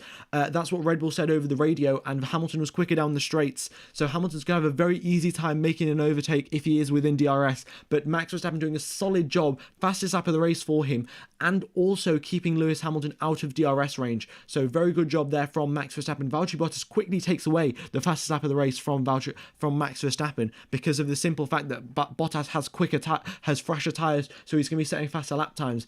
But Verstappen still 1 second, the gap is hovering around 1 second there, and Fernando Alonso is up in 6th place. No idea how that happened. Fernando Alonso still has not pit. He is in 6th place and hasn't pit yet. When he does pit, he will eventually go down probably into 11th or 12th. We have team radio from Pierre Gasly. Let's just listen to what he has to say as Max Verstappen and Lewis Hamilton make their way through the middle sector. Mod 6, good job. Yeah, we've done it. Good job. All right, so They were just talking to Pierre Gasly. They defended against Pierre Gasly. In fact, made it past Daniel Ricciardo. So the next lap, Pierre Gasly fought straight back against Daniel Ricciardo and has got past and got back past him. All right. So just to summarize what has happened here. We have Verstappen and Hamilton in the lead of this race, and every single lap going down the straight, Hamilton is gaining loads of time, but then going into the middle sector where all the tight, twisty corners are, Max Verstappen gains a load of time, and the DRS detection point is in the middle sector. So Hamilton has to be within 1 second in the middle sector, which is going to be very, very tough considering the Red Bulls are quicker in the corners. There are 38 laps remaining of this race. We have done 34 laps. We have team radio from Sebastian Vettel, who is in 14th place alongside his teammate, Vettel's trying to make the overtake on George Russell, in fact. Both of them have Mercedes engines, so equal power going down the straights, but Vettel does have the slipstream, and let's see what he has to say. So we are on plan B, Alonso's still inside the pit window, so you're okay for him? My laps don't show the incorrect amount. My laps show the amount of laps remaining. There have been 33 laps that have been completed. There are 38 laps remaining of this race. But Vettel makes it past George Russell, and they're on plan B according to Aston Martin. I'm not sure what plan B exactly means. Bottas sets the quickest first sector, so very, very good job indeed. There will be another pit stop in this race. There are 40 laps left to go, and Pirelli have predicted the hard tyres will last around about 25 or 30 laps or so. So we will see another pit stop from all of the drivers. So we could potentially see Hamilton try to undercut Verstappen once again. So Verstappen will have to manage those tyres and very much make sure that he can protect against the undercut against Lewis Hamilton. We have team radio from Mick Schumacher as well. So let's play this. Here we go. Okay, so blue for Tsunoda, and then hang on to the back of Tsunoda. There's a 4-second gap to Russell, so just try and hang with Tsunoda, get the tyre temps up, and we'll take this tyre to the end if we can. So that's going to be a very tough drive for Mick Schumacher. He's in 20th place now, and I think he's already done like 10 or so laps on those hard tyres that he's on. Oh no, he's on fresh sets of medium tyres, and I don't know why they're trying to do 37. Well, they're trying to do 41 laps on those medium tyres. Seems like a bit of a ridiculous strategy, really. But we'll see if the Haas team can pull it off. Fernando Alonso and Nikita Mazepin both go into the pits, and they both come out losing 6 positions. And Nikita Mazepin will probably lose. I don't think he'll lose any. In fact, yeah. But getting back to this race now, Hamilton and Verstappen's lap times practically identical. Hamilton, the gap between their lap times is now 54 milliseconds. It's so close indeed. Verstappen is in no way letting Hamilton get DRS, because once Hamilton gets DRS, that is very much the beginning of the end for Max Verstappen, because that Mercedes is an absolute rocket ship down the straight.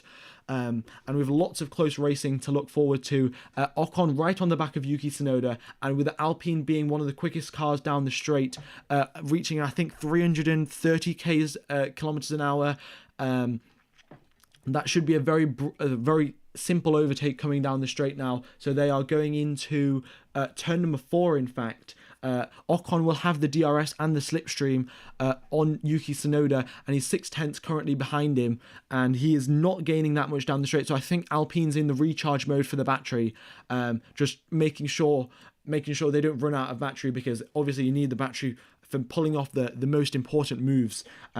So Alpine just recharging the battery now, and the gap at the front 1.2 seconds, so it's been getting closer and closer, but it has to be a mistake from Verstappen if Hamilton is to get within DRS range, and Max Verstappen hasn't made one of those in a very, very long time indeed. So yeah, just something to watch out for then. We have team radio from Esteban Ocon. He is in 11th place, and Alonso's just made it past Russell, in fact. So yeah, let's listen to Esteban's radio. Fernando, you don't stop. Fernando's boxing now. He's going to come out behind you. Yep, so Fernando Alonso just came out of the pits and he's up in 13th place. 61% of you guys think Max is going to win, 33% of you Lewis is going to win, and 6% think someone else is going to win. Well, looking at the pace right now, both of the drivers neck and neck this lap. They're 63 milliseconds apart. So their pace is so close.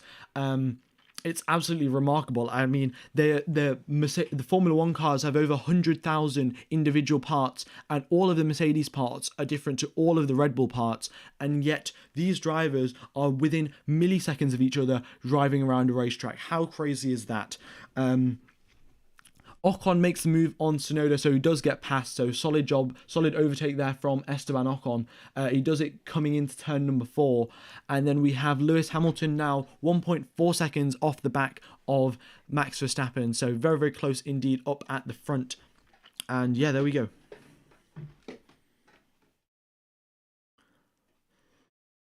Your thumbnail is the old Mexico one. You might want to change it. Well, my thumbnail is the Brazil one. I don't know why everyone's saying it's the Mexico one. Half the people saying it's Brazil, half the people it's Mexico. Who has any idea what's going on? But Esteban Ocon still, yeah, he's into 10th place, finally scoring some points.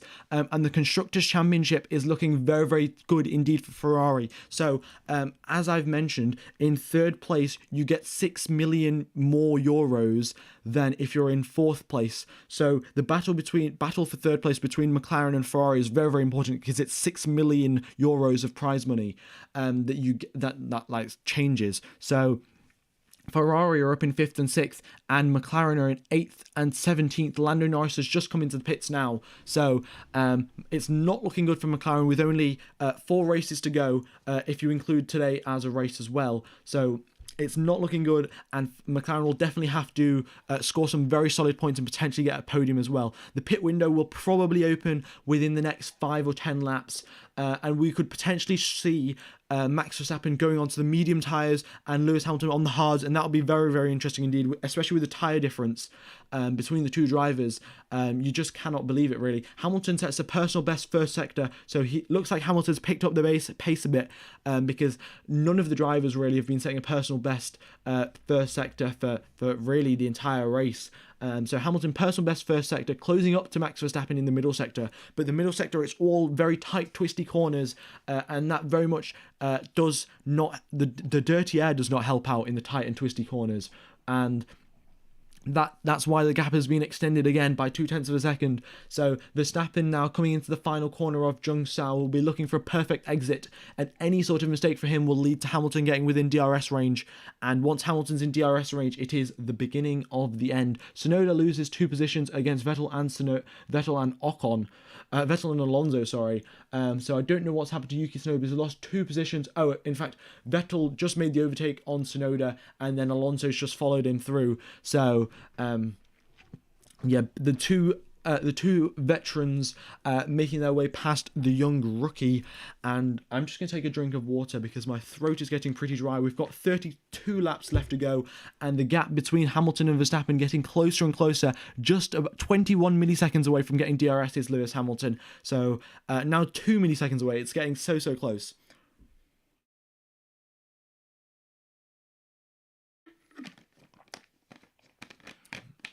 All right then. Coming through the middle sector now, where the DRS detection point is, it's 54 milliseconds. Hamilton is so close, yet so far from getting this DRS against Max Verstappen, and he just falls away. Perez is catching up.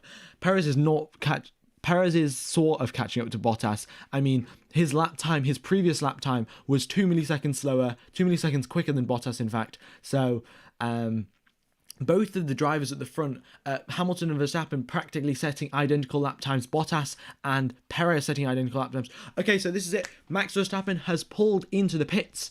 We'll see what tyre he comes out on. There are 31 laps remaining of this race. If Max Verstappen comes out on the hard tyres, it's going to be a pretty safe drive to the end of this race. He'll have the undercut as well. The undercut gains you about 1 second of lap time every lap. Like, you do the undercut and the other driver does not pit. So we'll check what tyres Max Verstappen comes out on. He is just driving out the pit lane now, with the Red Bull crew doing a very, very quick pit stop indeed. Let's see what tyres he's on. Max Verstappen is on the hard tyres, so it's a safe choice from Red Bull, and Lewis Hamilton is not setting any personal best sectors, so who knows if Mercedes are going to pit. But every lap Mercedes does not pit, that Max Verstappen will gain 1 second of lap time and 1 second in terms of like race time, so he'll be 1 second ahead of Hamilton for every lap.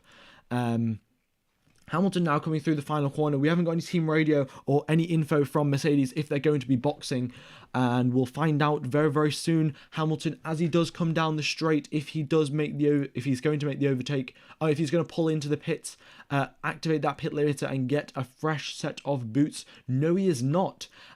He stays out on track, and Max Verstappen sets the quickest middle sector out of anyone. Valtteri Bottas comes into it. So interesting strategy here. Is Mercedes trying to get Valtteri Bottas to block Max Verstappen? Not exactly sure why no, that wouldn't happen in fact, because Bottas is going to come out behind Verstappen, but nevertheless, Bottas has been pit, but Hamilton has not been pit. So it's an interesting strategy. Don't know exactly why they are pitting. And yeah, there we go. Okay, so Verstappen still has the fastest middle sector, and he will be setting the fastest third sector. Well, he won't set the fastest third sector because you need a toe for that, but quickest middle sector from Max Verstappen, so he definitely does have the pace on those medium tyres. And if Hamilton does pit, you lose 22 seconds in the pit stops, guys. So the gap between Hamilton and Verstappen is now 19 seconds. So Hamilton will come out 3 seconds behind Max Verstappen if he does come into the pit lane this lap. Sergio Perez is in second place, and Valtteri Bottas is pulling the undercut on Sergio Perez, in fact. So he's trying to extend his advantage that he had over Sergio Perez. So it will be a Mercedes 1-3 rather than it will be a Mercedes 2-3 rather than a Mercedes 2-4, sorry. Perez comes into the pits as well. So Hamilton is staying out. Interesting strategy there. And this is something we might see, in fact, because yesterday, if you guys remember, in the sprint race was 24 laps long, and most of the drivers were on the medium tyres, and they were very, very quick, and none of the medium tyres were falling off towards the end of this race, really. So if the medium tyres don't fall off for 24 laps, and there's only 29 laps remaining of this race, I think what Mercedes are trying to do, they're going to go 5 laps longer on these hard tyres, and then with 24 laps remaining, they're going to go on to the mediums, and Lewis Hamilton is going to drive one of those sprint races with 24 laps left on this final stint, and he's just going to push to the absolute limit and try and overtake Max Verstappen that way. So I think that's potentially what's going to happen we'll see if Hamilton comes in and goes onto the mediums, because with the tyre advantage, as we know in Formula 1, you need to be around about 6/10 quicker than the driver in front of you if you do want to make the overtake stick and actually get past them. So here comes Lewis Hamilton. He dives into pits now with 28 laps remaining. Does he come out on the medium tyres, or does he come out on the hards? Because if he comes out on the hards, it's going to be a very tough time overtaking Max Verstappen. If he's on the mediums, though, that could be a completely different story. Lewis Hamilton is now pitting onto the mediums. What tyres does he come out on? Let's see. Where is it? He comes out on the hard tyres as well. So Hamilton is also on the hard tyres. Bit of a weird strategy call from Mercedes, staying out for 3 extra laps. So Hamilton has a three lap fresher tyres from Mercedes. 3 laps fresher tyres compared to Max Verstappen, but I don't think 3 laps is going to give much of an advantage to Lewis Hamilton trying to make the overtake. But saying that, Valtteri Bottas is setting fastest lap of the race. And quickest first sector as well. So looks like Valtteri Bottas definitely has lots of pace, and if Valtteri Bottas has lots of pace, we all know Lewis Hamilton will have even more pace, really. And yeah, it's going to be pretty interesting to see what happens there. Also, guys, if you haven't hit the like button, be sure to do so. If you can hit 2k likes, that'd be absolutely epic. And if you guys haven't subscribed as well, be sure to do so. Very much does help out the channel. Trying to hit 20k by the end of this year. And I think we're about to hit 16k today. Oh, we've already hit 16k. Well, if we could hit 16.5k or even 17k today, that would very much that would mean we're well on our way to our 20k sub goal. But back to the race, the gap between Hamilton and Verstappen is 2.2 seconds, and with 27 laps to go, we can see if he can close the gap. The lap times haven't come through yet, so we'll see what lap times we do get when Hamilton crosses the start-finish line. But his final third sector was a personal best, and his first sector is purple, and he did that without a toe. So very quick lap there, very quick first sector from Lewis Hamilton. He has fresh tyres, and he could definitely catch up to Max Verstappen with this pace that he's showing. And the pace he had yesterday, he was 4/10 quicker than Max Verstappen, and this is running more and more away from Red Bull's favour. The track temperatures are dropping. Before at the start of the race they were 54 degrees. Now they have dropped to 49 degrees. So that 5-degree drop in track temperature means the Red Bull gets more and more understeer, and that means it's harder and harder to control. So Max Verstappen now will be 1.5 seconds, or the gap between Verstappen and Hamilton, 1.5 seconds, sorry, and that's going to get closer and closer as the track temperature drops more and more, pushing the advantage to Lewis Hamilton. So Hamilton sets the fastest lap of the race. He goes 7/10 quicker than Verstappen on this previous lap. 7 full tenths. Absolutely astonishing pace there from Lewis Hamilton. With 1.2 seconds now is the gap between himself and Max Verstappen. This was the point where he couldn't overtake in the previous stint. He was always hovering around that 1.1, 1.2 second gap, and now he has already brought that gap down from 2 seconds to 1.1 seconds in a matter of 2.5 laps. So we'll see if he can get the DRS, and if he does get the DRS, then that would be very, very cool indeed. And then we'll have a very interesting battle on our hands. We have team radio from Kimi Räikkönen. Let's play this. Here we go. Okay, Kimi, overtake is available now. All good. Okay, so Kimi's in 12th place, and he just overtook. I think he's overtaking Lando Norris, or Lando Norris is attempting to overtake Kimi Räikkönen. In fact, so we'll see what happens there. Lando Norris right in the toe of Kimi Räikkönen, but we'll see if he can find a way through there. Now, on the straight, Hamilton is 9/10 behind Max Verstappen. Looks like he's got the slipstream and the DRS. Quickest third sector from Lewis Hamilton. 4/10 is the gap going into turn 1. And this is the closest it has been all race long, guys. All race long. 4/10 is the gap. And Hamilton sets another quickest lap of the race. And he laps... What is this? 0.8 of a second quicker than Max Verstappen on this previous lap. So the pace difference between Lewis Hamilton and Max Verstappen is absolutely astonishing. 0.6 of a second now going into the middle sector. This is where the Red Bull has the advantage. So this is Max's job to pull away as much as physically possible to make sure that Hamilton does not breeze past him down the straight. So this is it now. I'm going to have a drink of water because this race is going to get very, very exciting indeed.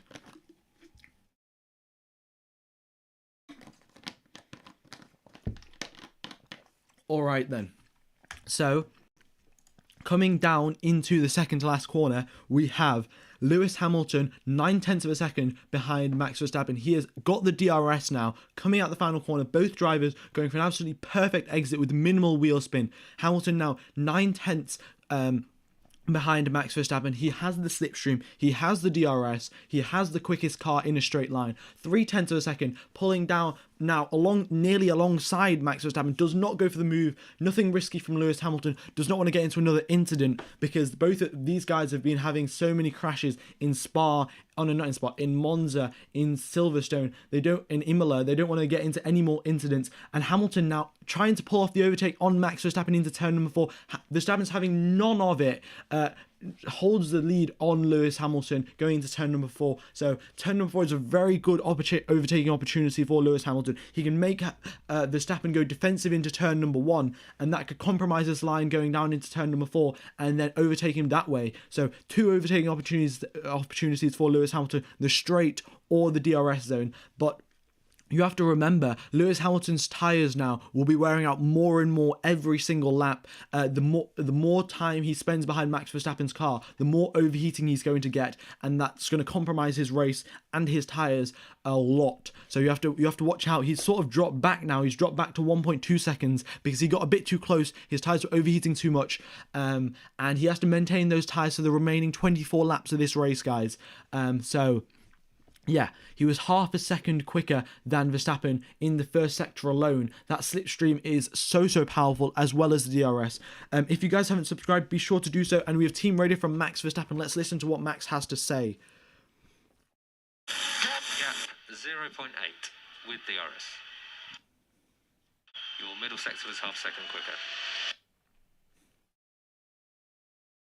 Yep, so that's what they're saying. The DRS is very much helping Lewis Hamilton out, but Max Verstappen is half a second quicker in the middle sector, and Lewis Hamilton's half a second quicker in the first sector. So it's very much just who can be quicker whose strengths are bigger, because Max Verstappen and Lewis Hamilton very much elbows out going into turn 4. Both drivers extended track limits, and I will try and find an image of this, but both of the drivers get pushed off the road when trying to battle each other. So I'll try and find an image if I can. But yeah, very, very crazy indeed. Now coming into lap with 23 laps remaining of this race, we'll see if Hamilton can close up the gap once again on Max Verstappen.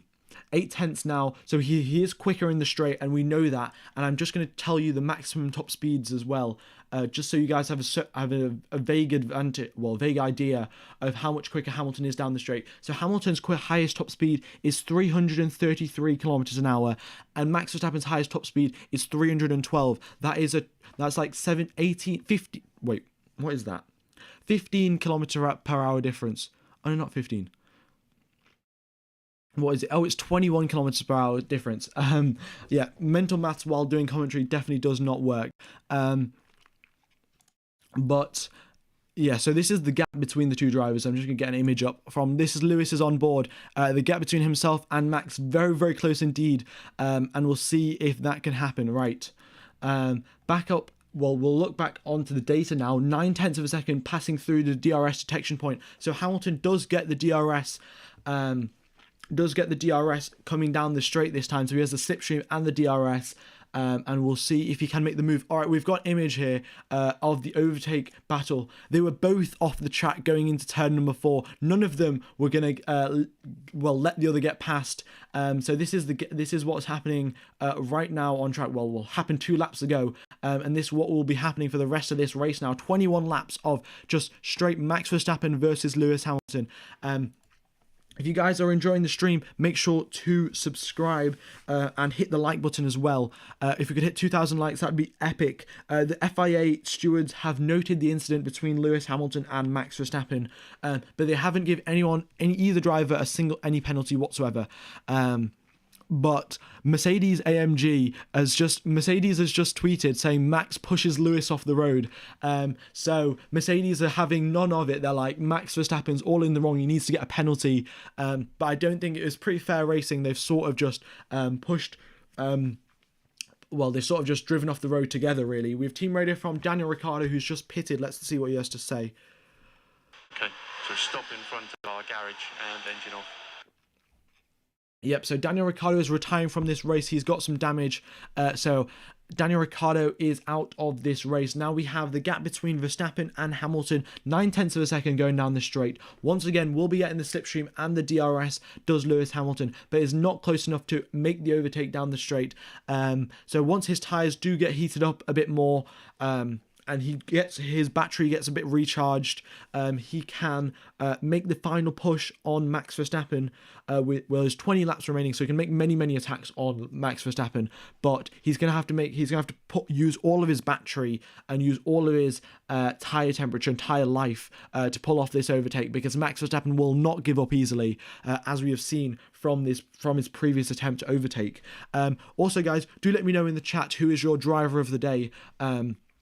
For today's race, I would say it's Lewis Hamilton. I mean, I'm a Max Verstappen fan. I would prefer if Max Verstappen won the championship, but Lewis Hamilton has just been a very solid drive indeed, and his pace has been very, very quick. So that's why I'd say Lewis Hamilton's driver of the day. But I mean, I'm still a Max Verstappen fan, and I still want Max to win. So 9 tenths now is the gap going down the straight. I don't think Hamilton has DRS, and just looking at the middle sector times, Verstappen is still 3 tenths quicker in the middle sector. So overall, Max Verstappen's lap times in the middle sector are very quick, and that is why Hamilton cannot cannot like catch up and make the overtake stick really. Going down into turn number 4, Hamilton always has the DRS and the slipstream, but he's never close enough to make an overtake because 7/10 coming out the CNRS is not close enough really. There are 19 laps remaining of this race.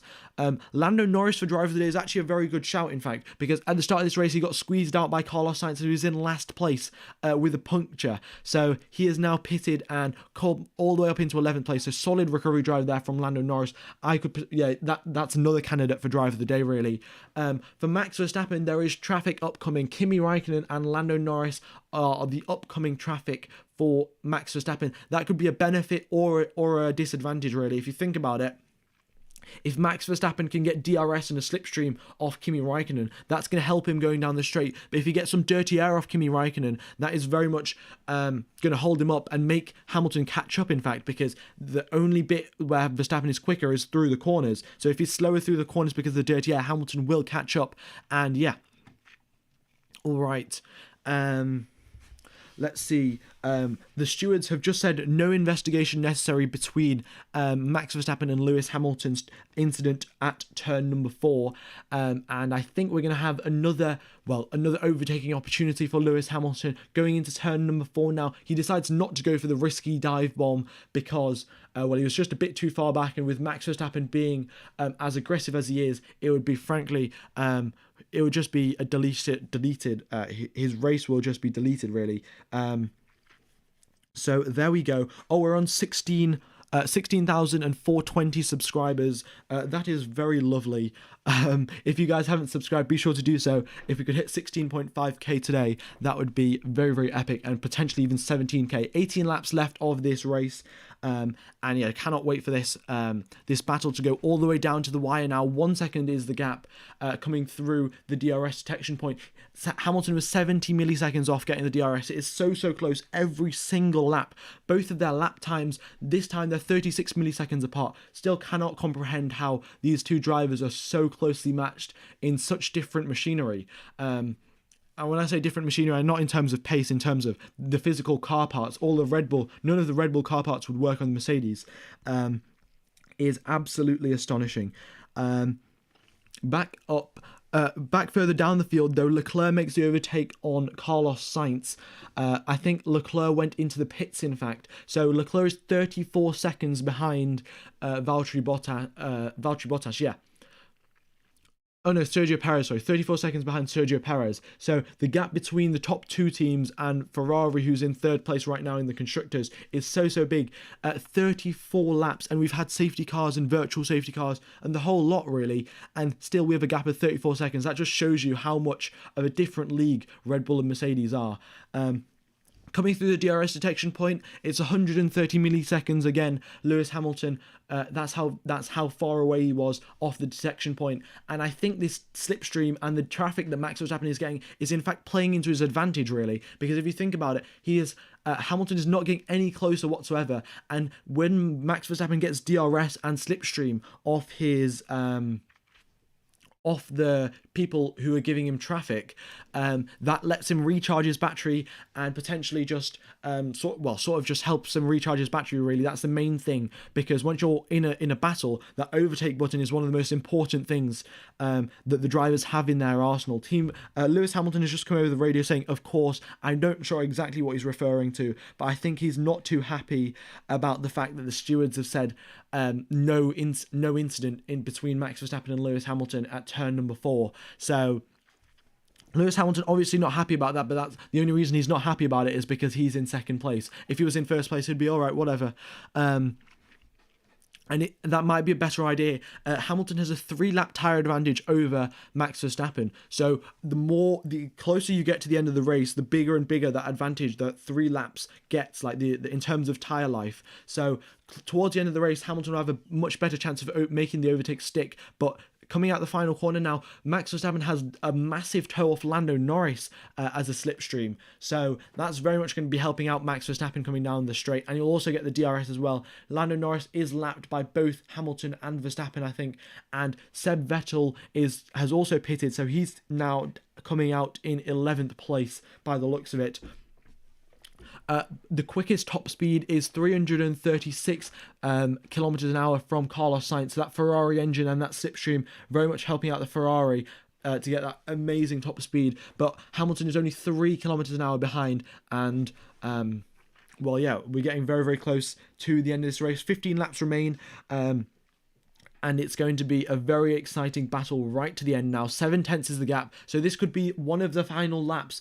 Well, it could be one of the laps where Verstappen, Hamilton gets a slipstream and the DRS off Verstappen. So coming into turn number 10, the corner before the DRS detection point, Hamilton is 9 tenths of a second behind. He passes through the DRS detection point, and it looks like he has just got the DRS. So this lap, 15 laps remain now, and Lewis Hamilton has got the DRS on Max Verstappen. So coming down the straight, he has the slipstream, he has the perfect exit out the final corner, and he is now firmly within the toe and has activated the DRS up into 8th gear. Party mode has been on to activated. 3 tenths is the gap going into turn number 1. Does not go for the move, but now this is his opportunity going into turn number 4. Hamilton will have a very good shot at overtaking Max Verstappen, especially with all the slipstream and how close he is. 2 tenths now, and Verstappen pulls already to the left-hand side to defend against Lewis Hamilton, and Hamilton is now side by side, and Hamilton backs out of this because he does not want to have another altercation with Max Verstappen at turn number 4. In 2019, Kevin Magnussen, Daniel Ricciardo had an incident at turn number 4, both drivers getting spun around, and one of them getting damaged as well. So Hamilton does not want any of that, especially in this championship battle, because if he drops out of this second place now, the championship battle is definitely going to be completely over unless Verstappen gets a double DNF in the next 3 races or something. So Hamilton needs to maintain the second place. He cannot lose it, but he also needs to get this first place because of the simple fact that Verstappen will gain another 7 points, extending his championship lead to 28 points going into the final 3 races of this season. Yeah. Alrighty then. Hamilton once again has got the slipstream and the DRS. 5 tenths now coming down into start-finish rate. 2 tenths is into turn number 1, and he's closer than he was in the previous lap. And last lap, Verstappen had to pull to the inside to defend against him. So I think this lap we might have a full overtake attempt from Lewis Hamilton coming into turn number 4. Side by side are the 2 drivers, and Hamilton has got the lead going into turn number 4. Will Verstappen be able to fight back against him? That is the question. Verstappen does not. He is tucked in behind Lewis Hamilton, but this is the middle sector where Max Verstappen is so much quicker than Lewis Hamilton. So if Verstappen can stay within the DRS of this lap, then he has a fighting chance of overtaking Lewis Hamilton through the final start-finish straight. So this is it. Going through into turn number 9 now. Braking straight. Turn number 10, once again, braking straight and hitting a late apex, getting a perfect exit. Max Verstappen, 8 tenths now behind Lewis Hamilton. He needs to stay within the DRS range, and by the looks of it, he has just got the DRS. If he does not get the DRS, then that's going to very much hamper his race and basically put him out of contention for the lead. So coming through the final corner, he gets a solid exit, but Hamilton is so quick down the straight, it's going to be very, very difficult to catch him. All right then, so it does not look like Max Verstappen has the DRS because his top speed is not going any higher than usual, and the slipstream is not helping him out. So Hamilton, with 12 laps to go, has got the lead of this race against Max Verstappen. So solid drive there from Lewis Hamilton, and now the gap has been slightly extended, and now it's Max Verstappen's turn to attack. Both drivers still have lots of tyre life. You've got to remember, guys, Lewis Hamilton was stuck behind Max Verstappen for 20 odd laps or something. So being behind another driver for 20 laps, that very much takes out a lot of tyre life out of those tyres. So Verstappen technically has the sort of fresher tyres because he hasn't been in dirty air all race. So with 12 laps remaining, Verstappen still has time to recharge his battery and mount another challenge against Lewis Hamilton. I'll try and get an image up of the race, of the overtake that Max Verstappen did. But I think this was it, really. Oops, where is it? Here we go. That was the overtake. This was the lap before the overtake, in fact. But the next lap, we had the overtake. So very close, and I'll try and get an image when I can. But, oh yeah, here we go. In fact, here's the image. So yeah, that's the image there. Basically, Hamilton took the inside line and just got past Verstappen before the braking zone. So that slipstream and that top speed very much did help out Max Verstappen. help out Lewis Hamilton, and now he's all the way ahead of Lewis Hamilton, all the way ahead of Max Verstappen. I'm really mixing up the names today. Kimi Räikkönen, we have team radio from him. Let's listen to this. He's in 12th place right now.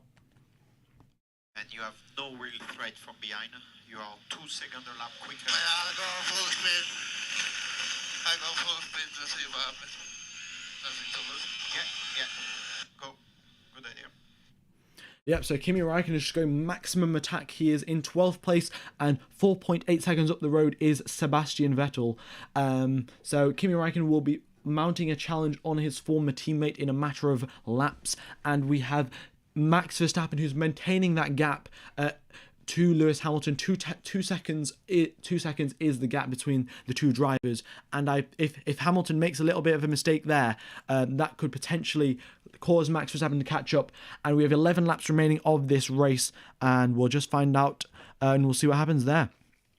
Well, it's lap number 60. There are 11 laps remaining. Yeah, I'm gonna have a drink because my throat is pretty dry.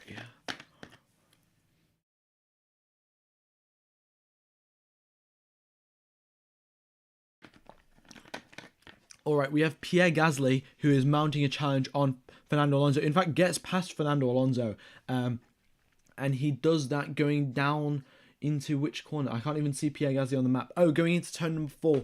Very good overtake there from Pierre Gasly. I mean, he just went round the outside of Fernando Alonso, and Alonso could do nothing about it. The AlphaTauri is so much quicker through the corners. That high rake very much does help out in the Mercedes. Yeah. I mean, very much helps out in the AlphaTauri. But there we go. Charles Leclerc is setting personal best first and second sectors. And he set a personal best lap time as well. But he is 33 seconds away from Sergio Perez. So 33 seconds away, no chance of him catching up. And we could see the potential for Sergio Perez pitting to get the fastest lap point, and taking that away from Lewis Hamilton, because that one extra point could be the championship deciding point, and it's very, very important indeed for Red Bull to get as many points as possible. So we could potentially see Sergio Perez pitting on the second to last lap of this race for fresh set of soft tyres, on a used set of soft tyres, sorry, and trying to get the fastest lap of this race, because that'll be pretty important to Red Bull to ensure Hamilton does not gain too many points on Max Verstappen. The gap currently in the championship is 21 points between Max Verstappen and Lewis Hamilton. If the positions stay like they are now, then the gap will be back down to 14 points with the final 3 races to go. So it could be very, very close indeed, especially in the final 2 races. If we get Hamilton first and Verstappen second in Qatar and in Saudi Arabia, that would mean the final race of the season in Abu Dhabi, we would have both drivers on the exact same amount of points. So it's just whoever wins the final race, whoever finishes higher. So it could be very, very close indeed. There's 9 laps remaining of this race. There has been so much action from start to finish. We had safety cars, virtual safety cars, undercuts, overcuts, the whole lot really. Interlagos very much does produce very exciting racing. 8 laps remain now, and Hamilton has just taken the lead off, well, he took the lead off Max Verstappen a few laps ago, and this gap is sort of extending now. It was 2 seconds previously, and now it is 3.5 seconds. So there we are. When did Lewis overtake Max? He overtook him probably 4 laps ago, I'll say. So, yeah, 4 laps ago. All right, Lewis Hamilton, just so you guys know about the rear wing situation, what happened to him. I think what happened, his rear wing malfunctioned, and that meant the DRS flap got opened. They didn't do it on purpose, but Lewis Hamilton's DRS wing did malfunction, and that's why he had a bigger flap than usual, and that is why he got disqualified. But they obviously fixed whatever happened. They've probably added some more reinforcement to the rear wing to make sure it doesn't malfunction. So that's what happened there. But 8 laps remain of this race, and Kimi Räikkönen has closed the gap up to Seb Vettel a tiny bit, but yeah, still nowhere near overtaking Sebastian Vettel, really, Kimi Räikkönen. He did say he was going to go maximum attack, and that pace really hasn't come through, to be completely honest. Carlos Sainz setting a green lap time, and so is Yuki Tsunoda, and Ferrari definitely helping out well, this race is definitely helping Ferrari in their constructors battle against McLaren. McLaren are in 10th place and Daniel Ricciardo is retired. So, yeah, very much not the best, and not the best for McLaren. And these final 3 races, they're going to have to outscore Ferrari by a significant margin if they do want to get that 3rd place and the extra €6 million of prize money. All right, Valtteri Bottas is now 8.7 seconds behind Max Verstappen. I don't think Bottas will catch up till to the end of this race, but there is a very solid chance that Sergio Perez will come into the pits and he'll pit for a fresh set of soft tyres and go get fastest lap of the race. And well, then Hamilton will be 14 points behind Verstappen instead of 13 points. So there we go. All right then. Can I show the tyre list? Yeah, sure. I'll just change it over. So now we've got 7 laps of this race remaining. Who is your driver of the day? Be sure to let me know in the chat. Very much would be appreciated. And yeah, the gap is extended down to 5.2 seconds. Yeah, the map is just glitching out a bit. It will update, or well, fix itself in probably 10 seconds or so. But let's see what your guys' driver of the day is. Max, Lando, Hamilton, yeah. I mean, Hamilton definitely started in 10th and fought his way all the way up into 1st place. Had an amazing race start as well. 6 positions gained on the opening lap. So very good job there from Lewis Hamilton. We'll see who actually does get driver of the day. We have team radio from Yuki Tsunoda. He's in 15th place, trying to overtake. Oh no, he's not trying to overtake anyone. Let's see what he has to say. Okay, keep this pace. This is a good pace. Yep, so they're just trying to keep this pace. According to the latest poll, Hamilton has got fastest. Hamilton is the driver of the day. I think he's got 33% of the votes, so looking pretty good there. And yeah.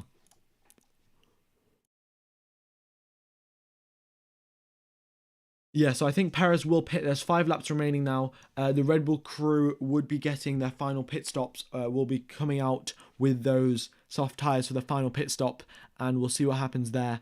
Lewis Hamilton is driver of the day, and well, the votes haven't. Well, we've got 5 laps left of the race, but I think Lewis Hamilton will get driver of the day, and the race has sort of settled down now with 5 laps to go.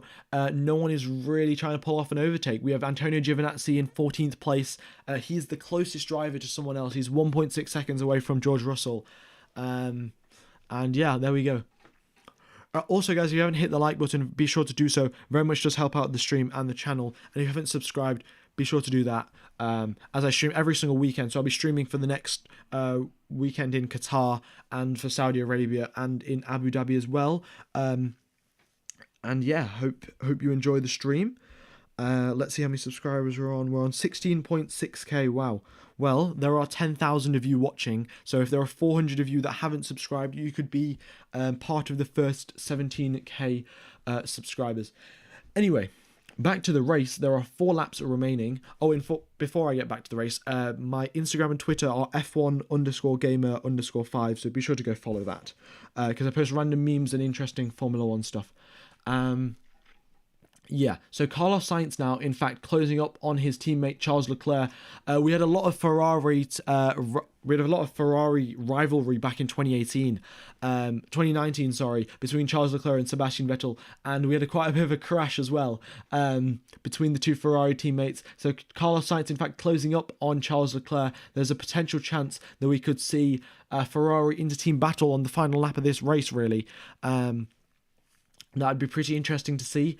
And yeah, other than that, Giovinazzi is getting ever closer to George Russell, but still he's sort of just stuck in that 1.5 second range where everyone is finding it very, very tough to get through because of the dirty air in the middle sector.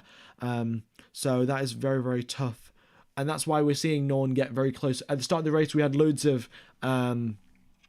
DRS trains and overtakes going on, but as the race sort of settles down, everyone is either on the hard or the medium tyres. Vettel, Raikkonen, Giovinazzi, Mick Schumacher, yeah, those 4 drivers, they've all pulled off a medium, hard, medium strategy, or a hard, medium. Oh, I think Mick Schumacher's done a hard, medium, medium. But nevertheless, everyone else has just gone for the Pirelli default strategy of medium, hard, hard. So Pirelli predicting the race strategy as usual with as they know the tyres the best, really. And yeah. I'll just give you a quick update on the constructors. So if it stays as it is and Hamilton keeps the fastest lap of this race, he will be 13 points behind Max Verstappen in the Drivers' Championship. But if Sergio Perez pits for fastest lap of the race, then Lewis Hamilton will be 14 points behind. So there we go. Vettel is in fact hunting down Lando Norris. Well, thank you for pointing that out, Miguel Fernandez.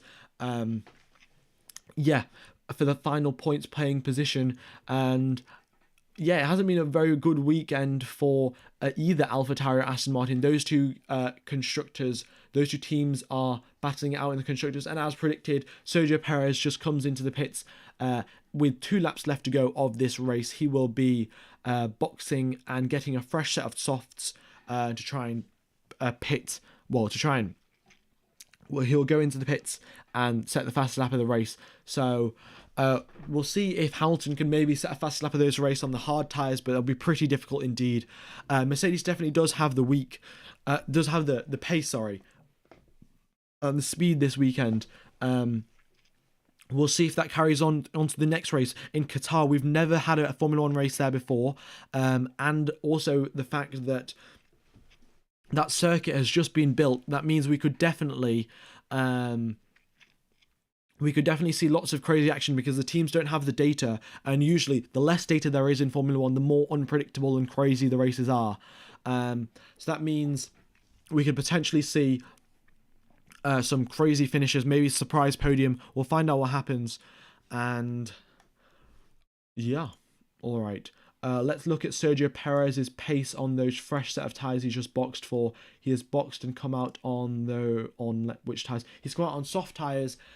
This is now the final lap of the race. Lewis Hamilton enters the middle sector for the final time, and it's been a very good drive indeed. Yeah, Red Bull have pitted on 2.4 seconds pit stop, so a very quick pit stop from the Red Bull crew.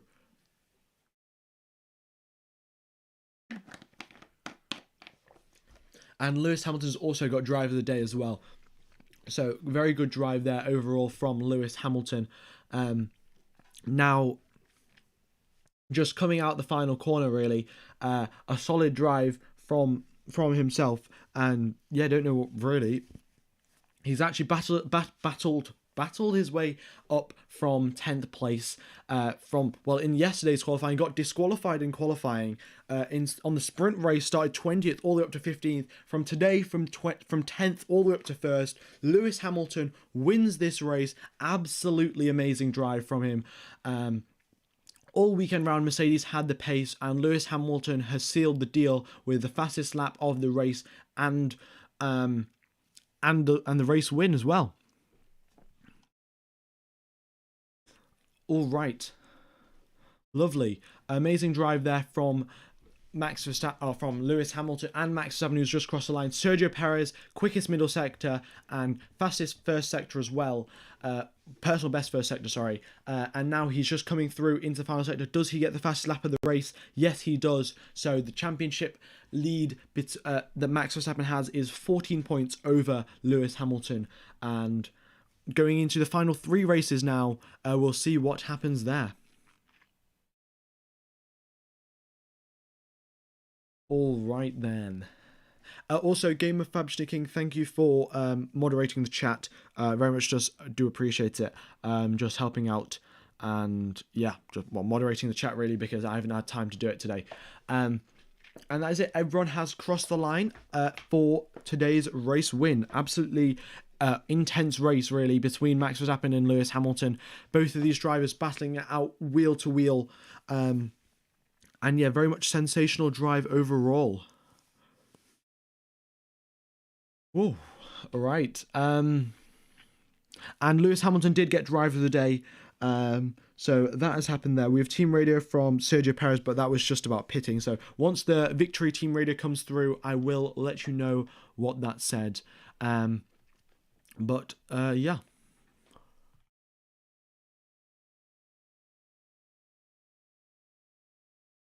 So that has been today's race, really. What would you rate that race out of 10? Yeah, be sure to let me know. And also, guys, most of you guys are going to tune out very, very soon.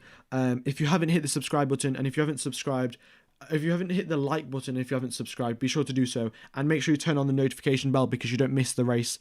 Because I know quite a few people... I saw a few messages, well, I saw a message in chat where someone said they missed the race. So, yeah, make sure you have notifications on so you don't miss it. 10, 8, 7.5. So lots of you guys saying it's a very good race. I mean, even though Hamilton won and I want Verstappen to win, I'm a Verstappen fan. A still very, very exciting race indeed. And this just makes the title battle ever closer. And this is very, very interesting as well. So 14 points now with the 3 races of the season to go. Qatar, Saudi Arabia and Abu Dhabi. Yeah, there we are. So let's see. Perez came out on softs, yes, and he got the fastest lap of the race. So that's what happened there.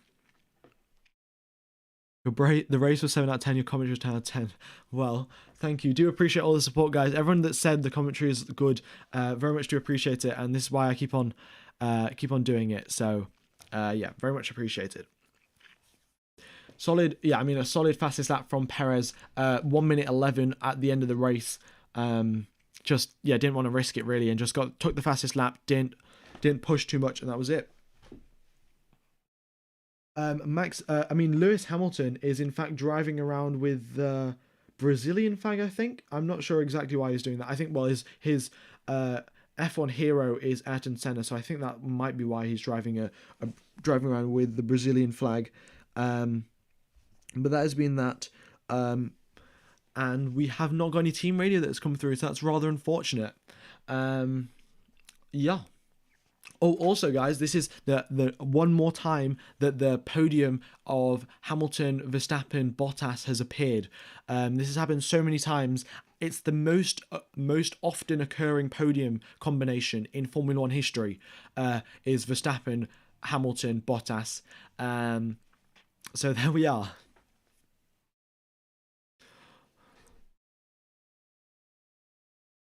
And yeah, so just going through the point scoring positions, we have Hamilton in first and second, Bottas and Perez in third and fourth, and then the 2 Ferrari drivers in fifth and sixth. Pierre Gasly started in seventh. He had so much pace all weekend round, but wasn't able to convert that into overtakes and get further up the field.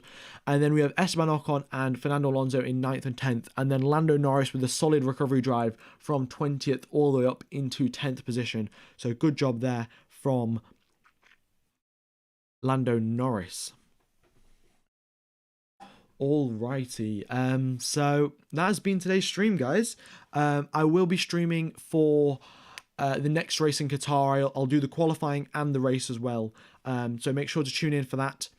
And we'll see if Max Verstappen gets an engine penalty. That'll be interesting to see. And we'll see how the circuit is as well. How the circuit plays out, because the Formula 1 teams have never been there. That always makes the race very, very interesting, because they have no data, nothing to go off. And yeah, safety cars definitely did make a lot of difference today with 2 virtual safety cars and a full safety car as well. So that was very, very good. And Max Verstappen sort of just looks, Max Verstappen isn't particularly happy, really, because he's in second place, of course. No racing driver would be happy finishing up in second place. They would always want that race win.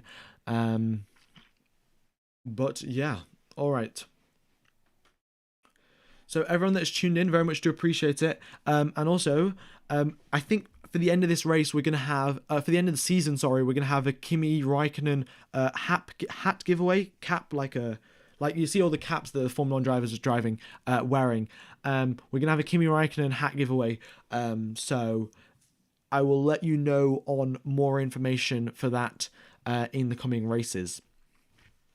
Yeah, there we go then. there anything else?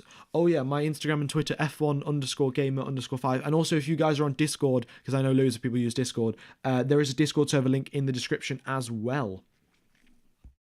All right then. So let's see. Yeah, McLaren definitely didn't have a good race this weekend. They're in 10th and 19th, not the best. Does the Kimi hat have a gag to stop you saying much? Not.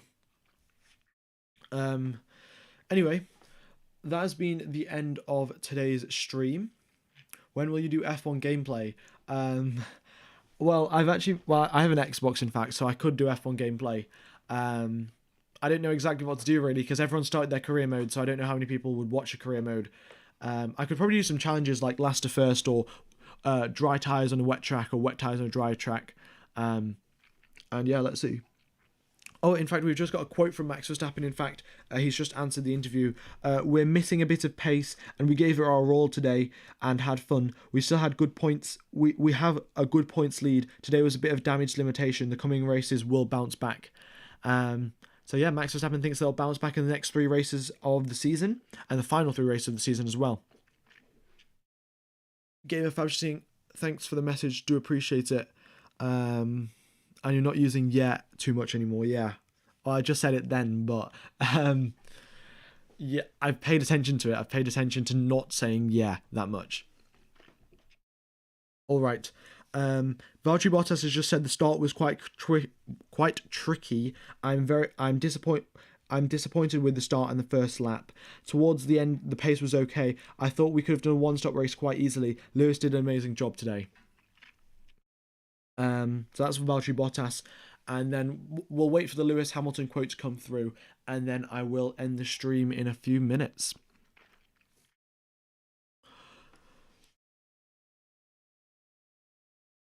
Your commentary was on point. Well, do appreciate it. Yeah, thank you so much. I mean, it's lovely, isn't it? So Hamilton took the lead of this race on lap number 59, and there were 71 laps in this race, so it was 12 laps from the end. Hamilton took the lead. Pretty solid drive overall, though, from him. Starting in 10th, making up all those positions at the start of this race, and then finally getting that race win.